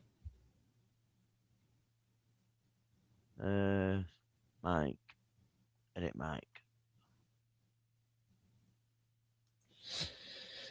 Changes his VPN. Mike changes to Australia. Try now. Something going on with the chat tonight, though. They were sort of banning chat. Sorry. No, yeah. I was going to say, turn him up even more if you can. He's on full on my screen. On the. Have you got a way to kind of? He's turned his volume up now. Unless that's me. No, I think you need to put headphones on if you can. Or turn your volume down so that I'm not so loud, because I'm coming back through as an echo.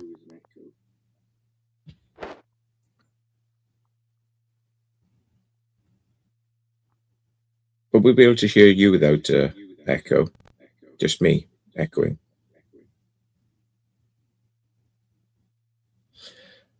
It's going to be one of them nights.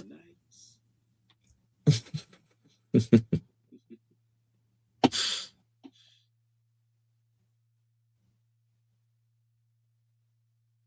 can't hear Will.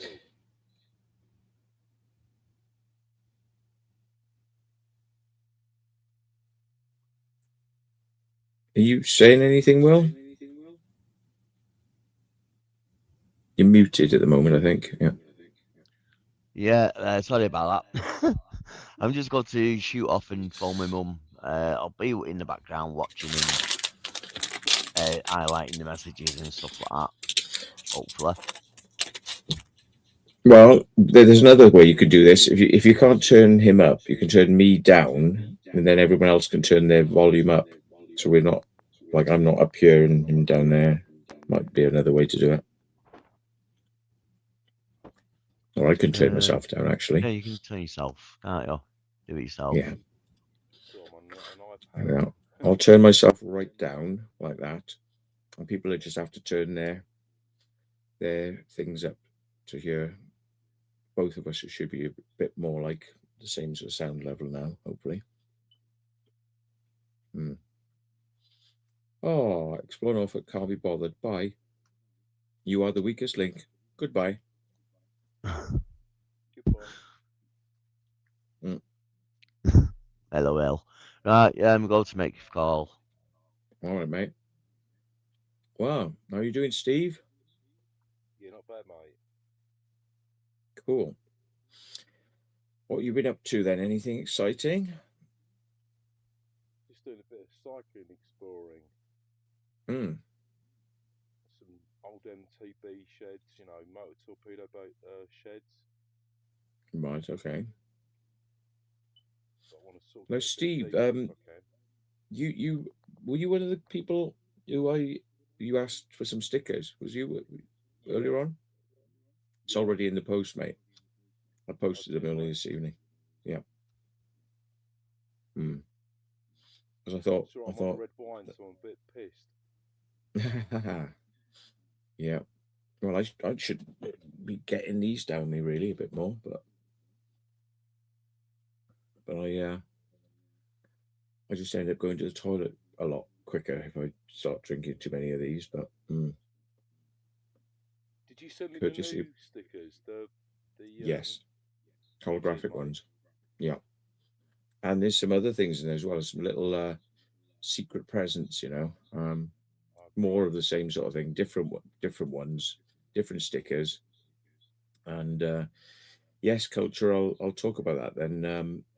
I've had quite a few emergency landings, actually. Yeah.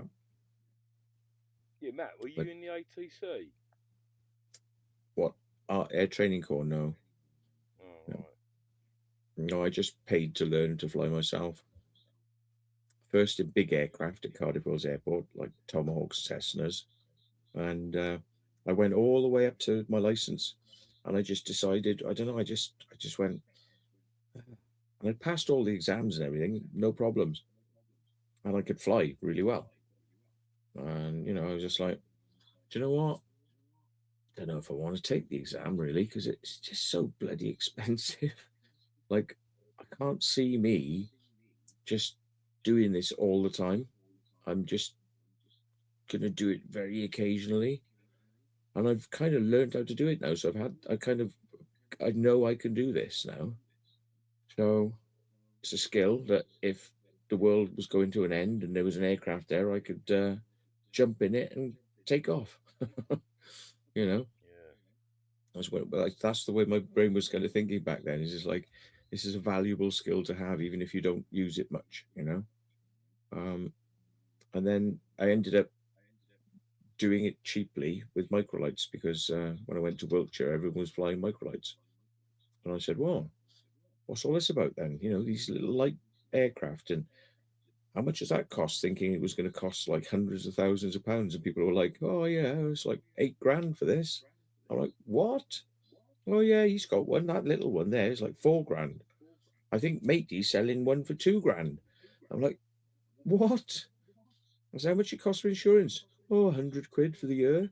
I'm like, Cheap, isn't it? I must get into this immediately. So I had all my previous hours. So all I had to do was just basically do like a conversion to learn the new controls and things, and then I converted over. Did my test, passed no problem. You know, and yeah. But I did have some accidents, yes. And it was in the aircraft where this wanker had put the engine back together. And But yeah. Tony, Tony, Good old Tony. I get a funny feeling he's not in heaven somehow. I think he's in the other place. Yeah. This guy, right? His neighbor said something to him like, like, what are you doing this or whatever? And he was like, fuck you. Tony, the usual Tony, like, fuck you, I'll kill you. Blah. What he did is he reconnected when they were out, he reconnected a sewage pipe to the underneath of their house, so that all the sewage that was coming down this pipe from everyone else's houses filled the blank space underneath their house like a swimming pool. Oh no. He filled their fucking house underneath us with sewage. Fuck. That's the sort of guy he was. Huh. Sounds a bit of a psychopath. Yeah, basically. And always chasing after young women and loving the fact that in a flex wing, microlight, weight shift, that you sit front to back and he would be the instructor in the back, jamming his cock into their back. Yeah. And he had a little tactic of, if I take him for a really exciting flight, they'll be all adrenalized up. And then if I try and cop on with them, they'll probably let me because they'll look up to me as the magic pilot.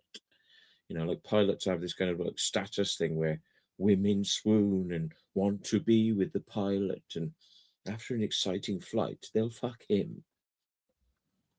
Didn't work out for him. That's what he used to try to do, but it didn't work out very often. I saw women telling me to fuck off and fucking get away from me. Fuck, saw that many times. But yeah, he was basically pilot instructor / I'll fuck you later on. That's free of charge. Very expensive for the flight and the lesson, but I'll fuck you for free. All part of the service. Yeah. So yeah. Oh, you were asking me about the aircraft crash. Engine failed. Tried restarting it. We had plenty of height. Tried restarting, nothing. So I thought, fuel problem, electrical, no spark, something. But it was still turning over, so it wasn't jammed or anything. It wasn't seized. So I just had to pick a field and put it down into the field. Now, flex wings, especially one I have, it did not have a brake. It had this piece of metal that went onto the tire, and that doesn't do anything. So what you would do is when you got on the ground, you'd pull the wing right into you, so that the aircraft would normally be flying with like that through the air, but then the wing would go like that and act as a brake. And that was a better brake than trying to use this little shitty metal on the front wheel. And it was wet and slippery. The grass was wet and slippery. So I didn't stop in time. And there was a fence, and I just bounced off the fence, and the aircraft went woo, and went over. Lightly, not like at any sort of speed. We were just coming to a stop. And I just said to the guy through the headset, I just said, I think we're going to hit the fence, just brace for impact. And I said, we'll be all right. And it was like, boing. And it was like, we're upside down. I said, you all right? I said, yeah. I said, fine. Yeah, okay. Watch out when you take your harness off, because you might drop. So just brace yourself, yeah? He's like, okay. We both got out, and it's like, ooh, my wings are bent. Shit. That's fucked. That's a write-off. Turned the aircraft over, took the wing off and disassembled it, and took the aircraft to the airfield and tried starting it up. It had a spark, and I was like, well, I don't know what this is. Had to report it as an accident, but with no injuries, you see. So that's not a really serious accident. If there are injuries, then they will send out an investigator. Because there were no injuries, you just say, had a little accident, nobody hurt, and I don't know what caused it. and it's up to you whether you want to investigate what actually happened to the engine. And I said, well, I'm writing this aircraft off, and I'm going to get the insurance money for it, so I'll have a new aircraft. So do I really want to spend the money taking it apart and getting an inspector to try and find out what went wrong? Fuck it, just bin it. Just bin the engine, gave it to a friend of mine, said, there you are, spare parts here if you want it. And just got another one. And just went flying again. Yay. And the first one was like a low grade one. The next one was better. And then I went from that one up to a 3-axis, which is an Australian brand called Thruster. And I had engine failures and all sorts of things in all of them, but the engine restarted on the other engine failure I had in the next Flexwing. And I had icing, carb icing, which made it rough running. And I had to do a pan call, which is one under Mayday. And I just said, airfield, I'm coming in immediately, engine rough running. I think it's carb ice. And they said, yep, no problem. You're number one to land wherever you want. And there was a Yak, Russian aircraft, and he was going to come in, but he went, okay, mate, and he just went out the way, and I just went straight in and landed, taxied, stopped the aircraft. I thought, well, I'm a bit cold. Let's go get some food, and then let's have a look at the engine. Came back. Of course, the carb ice had dissolved and just started up straight away, and it was fine. I said, oh, it's fucking carb ice. Look at the temperature. So it's anything up. I think it's anything up to 11 degrees. You've got to be careful of. If it's warmer than 11 degrees, you're okay, and you should always use your heater, like electric heater on days like that. But if you've got the throttle closed, then it restricts the airflow in the carb, and it's that restricted airflow causes the ice to build up on this little sort of area. If your throttle's open full, the ice blows through. It doesn't build up. But because we were coming into land and we were descending and the throttle was closed, it built up the ice. And then even doing that then wouldn't clear it. It didn't want to clear. So, yeah. Bummer when it happens. But there we are. It was an emergency. And then I had an engine actually seized on me. And we put it down into a field of cows and took the wings off. Got home, picked up a trailer, brought it back up to this farmer's field, put it all on the back of the trailer, took it home, and what did we do now? Did we fix the engine on that? The aircraft was perfectly fine. I can't remember what we did now, but what did we do with the engine? I don't think we did fix the engine. Did I get another engine? Or was it a part for the engine we got? It was a part we got to fix it, yeah. Because it did fly again after that. But then it had a seizure after we'd done the work on it. And I suspect foul play, to be honest with it, because somebody slashed the wings on my aircraft. Jealous little bastard came up at night and slashed the wings on my aircraft. And, hi. Talking about landing in farmers' fields. Yeah. Some farmers are pretty nasty if you go on their property. So, what was it like when you approach a farmer or a farmer approaches you with an airplane in his field? Don't they moan or what? Well, it's not like you had any choice. It's not like you're deciding to drive a car across his field and cause a load of mess and chase his cows down. And by law, you can land anywhere you like in an emergency. I could land, on the Queen's head, and there's nothing they could say about it. She'd be pissed off, but by law, anything goes in an emergency. All right, I didn't know. That's what I was asking. Well, probably a lot of people don't know in that situation. Yeah. You can land on a road. It's not advisable if it's a motorway because there can be a lot of cars, but if you can safely do it, People have many times. But you got to watch out for the lampposts, don't you, as well? Yeah, but some motorways are quite wide, and a light aircraft can do it. But the thing you want to do is you want to come in fast, so you're coming faster than all the cars, and they see you and put their brakes on, and then you flare and get down to the speed of the cars, and then you just blending in with the cars.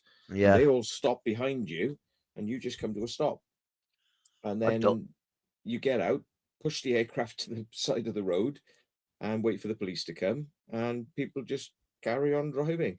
People have done it a lot. I mean, in a push, I'd do it. And where it comes in really handy is in America, where there's not a lot of people on some roads, and it's really easy to do. But they do have a lot of pylons next to roads, like low electric things slung on the sides of the roads. So you've got to be careful. But the real place to do it, where it's done a lot, is Australia. And people they just land on the roads, and like lorries will stop because this guy's just landed, and it's like, all right, mate, I'll just be a minute, and you just taxi off onto the sand or the dirt, and it's like, yeah, thank you. And then when you're going to take off, you get back on the road and bloody take off. It's like, yeah.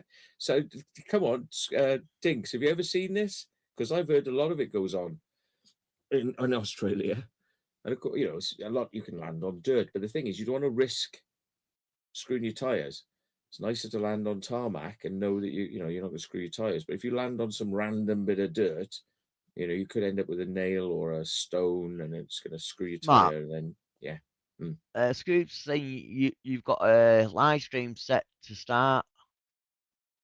Oh, that's right. Yeah, that is an accident, because this afternoon I was expecting somebody to come up to me with a bloody shotgun like Farmer Giles. I was thinking this is going to game on, so I started to set a live stream, and I was going to just walk down and just say, sorry folks, it's not going to be a very long live stream, but I just want to keep this running, so if something happens, you will see what's going on. And I'll actually say to him, you're live now, so don't do anything stupid. And StreamYard crashed and said, there has been an error, it's not your fault, it's ours, it said. And I went, oh, but they bloody went and did the live stream right. Oh god, yeah. Luke did tell me that I forgot to shut it down. Let me do it now. I remember that time going to the aerodrome in Eccles, and there's like a light aircraft just about to take off, and I was watching it, and it's on the channel, and it crashed into a fuel tanker. Lucky enough, it didn't blow up. Have you seen it? It just like ripped the back of the ladders off the tank, and then stopped. And I was walking away, and I was seeing these two people, and they're looking round and at the planes. I said, "Oh," just got chatting to them. They said, "Oh yeah, we're here with our daughter. She's just having a flying lesson now." I said, "Is she up?" They went, "No, she's going to go up in a minute." I went, "Well." The plane just crashed around the corner. I don't know whether it's your daughter or whoever it is, but they're okay. I went, what? And there's carpet around the corner then to find out. Bless them.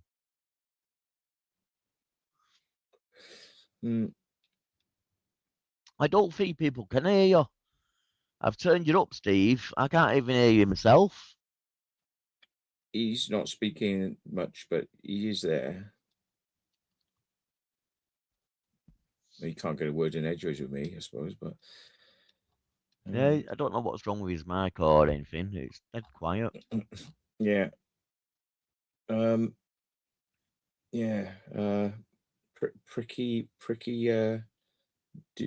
Durex has stopped his live stream now.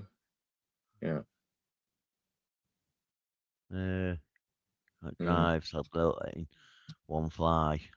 I deleted it, as he normally does. Yeah. So delete the evidence of all the stupid things he says. Yeah. Oh, I'll tell you what about.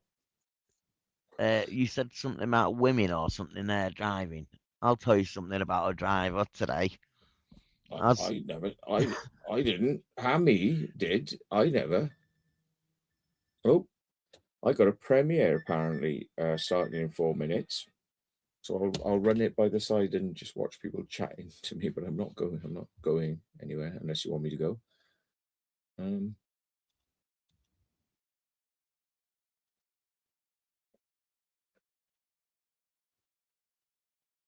Yeah, I set it I for can half end 11 it if because you I want, figured Matt. I figured you'd finish about 11 because you normally do. So I just Yeah. set this premiere for half 11 because I thought that would be something for people to watch then. But no, I'll just watch it whilst we're on here unless you want to go. But I'm cool either way, mate. Me. No I just worries. thought I'll get one out there, because I haven't done too many videos in the last couple of weeks, so I thought I'll just ramp it up a bit. Oh look, women can't. I'm not saying about women or nothing, but I did driver today, and I was in my car. I was just about to pull out of the car park and out this parking spot. This big black Range Rover comes down. I see it. I think, oh, here we go. And then they get into this little car park where I am. They get behind me and they try to get in this corner parking spot.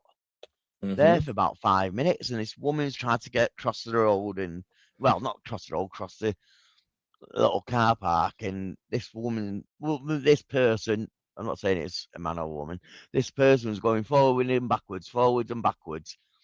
And I could see loads of damage on the wheels where they've curbed it and all that. So as they went forward, I sort of stuck mine in reverse and went right back. This is about 4 or 5 minutes into them trying to park. So basically, know what I mean? I thought, you can wait. So as I pulled out and went, they had like a double parking bay then to park where I was instead of in the corner. So they parked up there like that.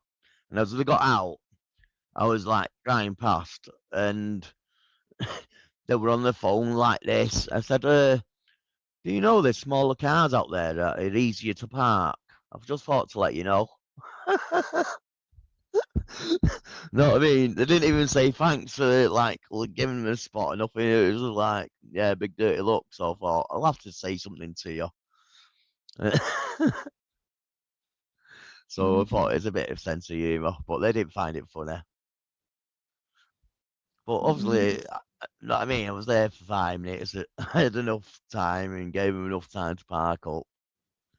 So yeah, got to have a bit of sense of humour. Yeah, I thought we might see Carl on this evening, but No, he's yeah. back on the mornings, isn't he, again, or whatever? Yeah.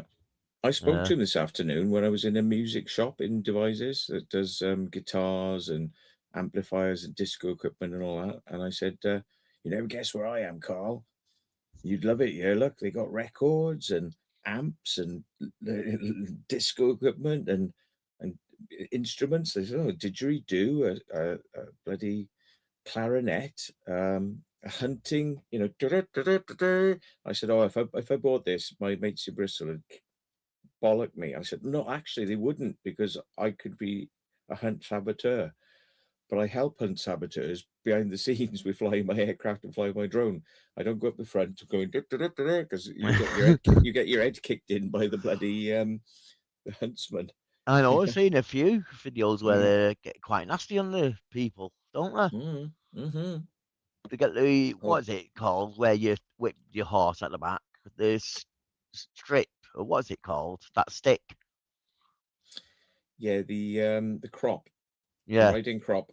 And they whack the people around them with it. And yeah, that's just being nice. There's a lot more out there with shovels and all sorts being thrown about, I've seen. Oh yeah, they've actually run people over with a horse, Yeah. and sort of smack and run them over with cars, properly like gone under and killed people. They've killed lots. I mean, there's not been many hunters killed, but there's been a hell of a lot of hunt sabs being killed. Not heard much on the news about them, though, do you? It's No, you all don't. because they got money and keep it out. Yeah. Keep it out Yeah, of and the press and all that. they get away with it, and like chief constables are part of the hunts and things like that, and and the police officers won't prosecute them. They'll prosecute the hunt sabs, but they won't prosecute the bloody people breaking the law. Now Well, a lot of these hunts have gone now. yeah, they're saying gone. they don't chase the animals no more, but you know what I mean? It's sometimes do. one of them ones, oh, the animal's already in front of it, so what can we do, sort of thing. Yeah, you know what I mean? It just pops out from nowhere, and they're possibly just following a trend, scent. Oh, pork chops in there. You like pork? Wanted to be a sab. Yeah. Scoobs are saying they get their dogs killed by letting them run out on A roads when the drivers aren't expecting them. Yeah, they go through people's back gardens, ruining their plants and things like that, and jumping over their fences in their back gardens and wrecking their fences with the horses. They don't give a shit. They're like, we own the countryside. You're just a peasant. We could do whatever we like. And they got this kind of like terrible attitude to them, and they consider it a sport. But it was a sport where it's like 50 people on horses with 50 dogs versus one fox. Not much of a sport, is it? Like, can you imagine a fight where there were 50 people beating up one person in a boxing ring? Someone's saying there's no audio on StreamYard. Has it just crashed or something? Well, I don't know, but refresh your browser. I just threw a StreamYard out there for you, pork chops, if you want let me just see if it's making audio. Yeah. I better keep talking then, No, so you can hear. I just heard you say pork chop on. Yes, I can hear myself on the browser. So refresh your browser, and it's probably just your end has crashed because it's working for me. There he is. You're right, kiddo. How you doing, boy? Is he good? Yeah, not too bad. Long time no speak. Yeah, it's StreamYard sounds fine. That's one thing. I'll jump up there, but mate, StreamYard, I can hear you fine. Don't worry. Cool. Not the hunting thing. What you're going on about? We're just listening into there. I had this argument in my community, but all I got a bit of grief for it because I wanted to be a sab. I'd have gone out and been a sab, 100%. I would. But the argument we got was, yeah, but it's killing the livestock, it's killing farmers' livestock, blah blah blah. You know what I mean? Not much. I mean, and then again, they don't want to like put fences up to protect the chickens. They just think, oh well, we'll put cheap fences up, and if they get the chickens, then we'll blame the fox and go and hunt it down. It's like, well, how much money do you spend with all the horses and the money that goes into that, and how much would a fence cost? It's a lot cheaper for the fence. Secret vault. Yeah, go on, Will. Go on, man. Come on, Steve. See if you can talk. See if we can hear you. Can you hear me? Oh, it's the same. Very low. Have you tried turning his settings up, Will? Yeah, I've turned him up full. I'll try it again now. It must be his new one, isn't it? He just came in. Must be his side then, buddy. Yeah, it's full. This. Right, go on. You're talking about the sabotage. Yeah. So sorry, secret vote. Yeah. So my argument then with my community, right? I says, yeah, but it doesn't take like a pack of 50 dogs hunt one fox, does it? I understand if a farmer's out there and shoots a fox, for attacking his animals. Yeah, that's fair game, isn't it? You know what I mean? But not letting a pack of dogs rip it apart. Yeah, you know what I mean? It's not a sport, like you said. It's not a sport, is it? It's a blood sport. Yeah, it's more of a blood sport than a sport. And I don't have a problem with farmers humanely shooting a fox, but there's ways that you can do it, and that's still legal, and it's a clean thing, and it's over quick. That's it. Exactly. Quicker way than letting a pack of dogs do that. You know what I mean? Yeah, but all this, like, putting Jack Russells down rabbit holes and badger sets and things like that, and flushing them out and then killing them all, and that's all illegal. But they, loads of people still do it. Yeah, they do, don't they? They go on the quads and that and send the Russells down. I'll tell you the story. Went to Ireland, and my mum was visiting her relatives there in the countryside, and this lady called Kate, one of the family, had a little Jack Russell, and she's taking it to this dog show today, on that day, and we were staying with her, and somehow it got past me at the back door, and seen a rabbit on the field, and it went straight down the garden, like a quarter of a mile garden, it was mega long. Got to the end, and there's like bushes, and the dog went in after it. So Kay, yeah, bless her, she went, "Oh, send him in for my dog." Wanted me to go through the bushes to get my dog. And we was like, "No, you're not going through there." Oh yeah, it's funny that. Have a look in the private chat, Will. It's a message for you. It's Yeah, not. I mean, It's not Done it me. once, so try it again. It's not me. It's not me. It's Steve. That's echoing me. Yeah. Steve, if you want to mute yourself and then unmute yourself when you want to say something, because we're getting an echo of it. That's coming through the speakers with a delay. Talk now. Hello. As they say, Yeah, about the same as I now. Yeah. Too. that's it. Yeah, Good, Yeah, because I could see when we were talking there, Steve's avatar was flashing. Yeah.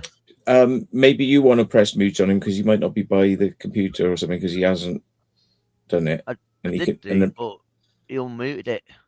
But when he wants, look, when he wants to do it, he can unmute it. unmute yourself, Steve, when you want to speak, and then mute yourself again. Yeah, that sounds better to me as well. As well, you No, know. No, we didn't want you to go. Oh, it's disappeared as a. It might be too Yeah. much work, and you might not be able to suss it out. Might be doing his head in. Yeah, I'll that's keep right. my eye on him if he comes back on. Yeah, animal person. So obviously an animal lover. Farmers hate the hunt dogs because they frighten the pregnant ewes, and they miscarry and they lose the lambs. Yeah. Yeah. And I mean, you know, a lot of these dogs have run through people's back gardens and killed their pet cats and dogs and all sorts, you know. Yeah, they do. They do. That's true. And you know, the hunt attitude to it is, well, so what? And they don't want to pay out for it. They don't want to pay for vet bills. They don't want to pay for, you know, anything. You know, they're like, tough. It's just we've got a right to do this, and we own the land, and that's tough. It's like, well, you don't own my house and my land. You've got no right to be doing that, you know. And it's like, yeah, but it's all going away. It's all going away, and a lot of the hunts have gone now. They've all been shown through video footage, evidence to be illegally hunting, and it's all going away. Yeah. You know, it was a tradition, and you know, we can remember it as a tradition. But there's lots of things that we've had over the years that we wouldn't do now, like hanging people from trees. We don't do that anymore, you know, and we don't burn people, you know, for being witches. And you know, maybe we shouldn't be hunting foxes. You know, so it's interesting part of our history, and we'll never forget it. And yeah, you know, but maybe we shouldn't be doing it. So yeah. What do they call it now? Trail hunting. Suppose they could actually put bait out there that would sterilize the fox. Well, they do. Citronella does it. No, what I mean, after this, if there's a state of things going on there in their patch, put one or two out, and it'll cut down the breeding a little bit. You know what I mean? Yeah, I know. Yeah, obviously, you don't kill them, because obviously it's happened in the past where people have released animals in a certain country, and they've been wiped. They wipe something out of their own country, and then it all goes up end where they can't make crops and this and that or do stuff because of the eco situation. You know what I mean? It doesn't balance itself out. Yeah. There's a lot of audio coming in from I somebody's know, TV that on was in it, the you. background. It's probably my TV, right? What I'll do is I'll jump off, but I just thought I'd jump up just to give my clarification on that, guys. Nice one, Will. Lovely speaking to you again, and you, Secret Vault. I'll Nice one, give you a man. bell soon. Yeah, pop on. If I do a live, you're more than welcome to pop up. Yeah, I've seen you a couple of times, Secret. Yeah, definitely will do, mate. Thank you. I often drop the chat link in, so feel free to pop up. Brilliant. I Have a was great watching night, yours guys. the other night, Paul. Which one? I don't know, it's getting heated. Oh, Saying that, they're always are, aren't they, a little bit, yours? It's not just mine, though. It's a community, you know what I mean? Yeah. But it's not mine. I tend to try and have a nice, peaceful life, a laughing and giggle, a bit of music, you know what I mean? Yeah. It's a nice chat, just chat about life, you know what I mean? But you get people that come in and want to start. But I just tell them now, that's me now. Get off, you're not talking that crap, you know what I mean? Yeah. But yeah, it was a bit crazy, the one I seen the other day. I know. It's the audit inside for you, mate. It's the audit inside, isn't it? I believe so, yeah. There you are. But like I say, I'm not like that, mate. I try and keep it away, and it's just hard sometimes when they all start popping on, and then you don't let one on. You know what I mean? And then you get like tagged in. Yeah, they all start crying, and then one, will you let this one on and not that one in? Yeah, exactly. It all goes from there. Oh, you let this one on, but you won't let me on. Oh God, give it a break. But no, anyway, have a great night, guys. Yeah, it's been great to have you up, mate. Catch you soon. You too. Thanks a lot, man. No worries. Yeah, so I will probably go live later on, probably about 12 or something like that when my premiere is finished. It's going to finish in 4 minutes, and I'll set up a live so we can get some extra people on if they want to come on. The midnight Marauders, look. What I'll do now is hang up, end this live stream, so you can jump on your premiere and tell people you're doing a live on your premiere. I'm just about to tell him anyway because I'm tapping in. I'm talking to him in the premiere as we speak. Yeah. Right. No I'm jumping on a bed. Yeah, on the springs of a bed. I'm jumping up and down, going, "I am a secret vault, and I'm jumping on your bed." Yeah. I'll keep it up to date on the situation and what's going on with the police and all that. Okay, yeah. And me too, because I'm. Yeah. Go live after premiere at about midnight. There we are. So I just told him now. Yeah. Oh, well, thanks, Will, for bringing us up, and thanks for being the regular guy that you are doing the Tuesday things, because I always get my notification on the phone and look forward to doing them with you. Thanks. I try and do them every Tuesday, but obviously it's hard work every single Tuesday. But I'll try and keep it every single Tuesday. Yeah. Now, seeing that I went through a bad patch and hopefully, back to normal. Yeah. And like you say, people were relying on the Tuesday nights and missed me and stuff like that, Yeah. But it's a great community we have here, and it's a buzz. And if you're new to the channel, check us out next Tuesday. And check Matt's channel out, The Secret Vault, and check mine out. Obviously, we're on it now, so go and check a couple of videos out. Yeah. And Matt is doing a live stream like you heard, so see you over there. See you in a bit, folks. Thanks for everything. Catch you later on. Thanks, Matt, for coming up. Bye, everyone.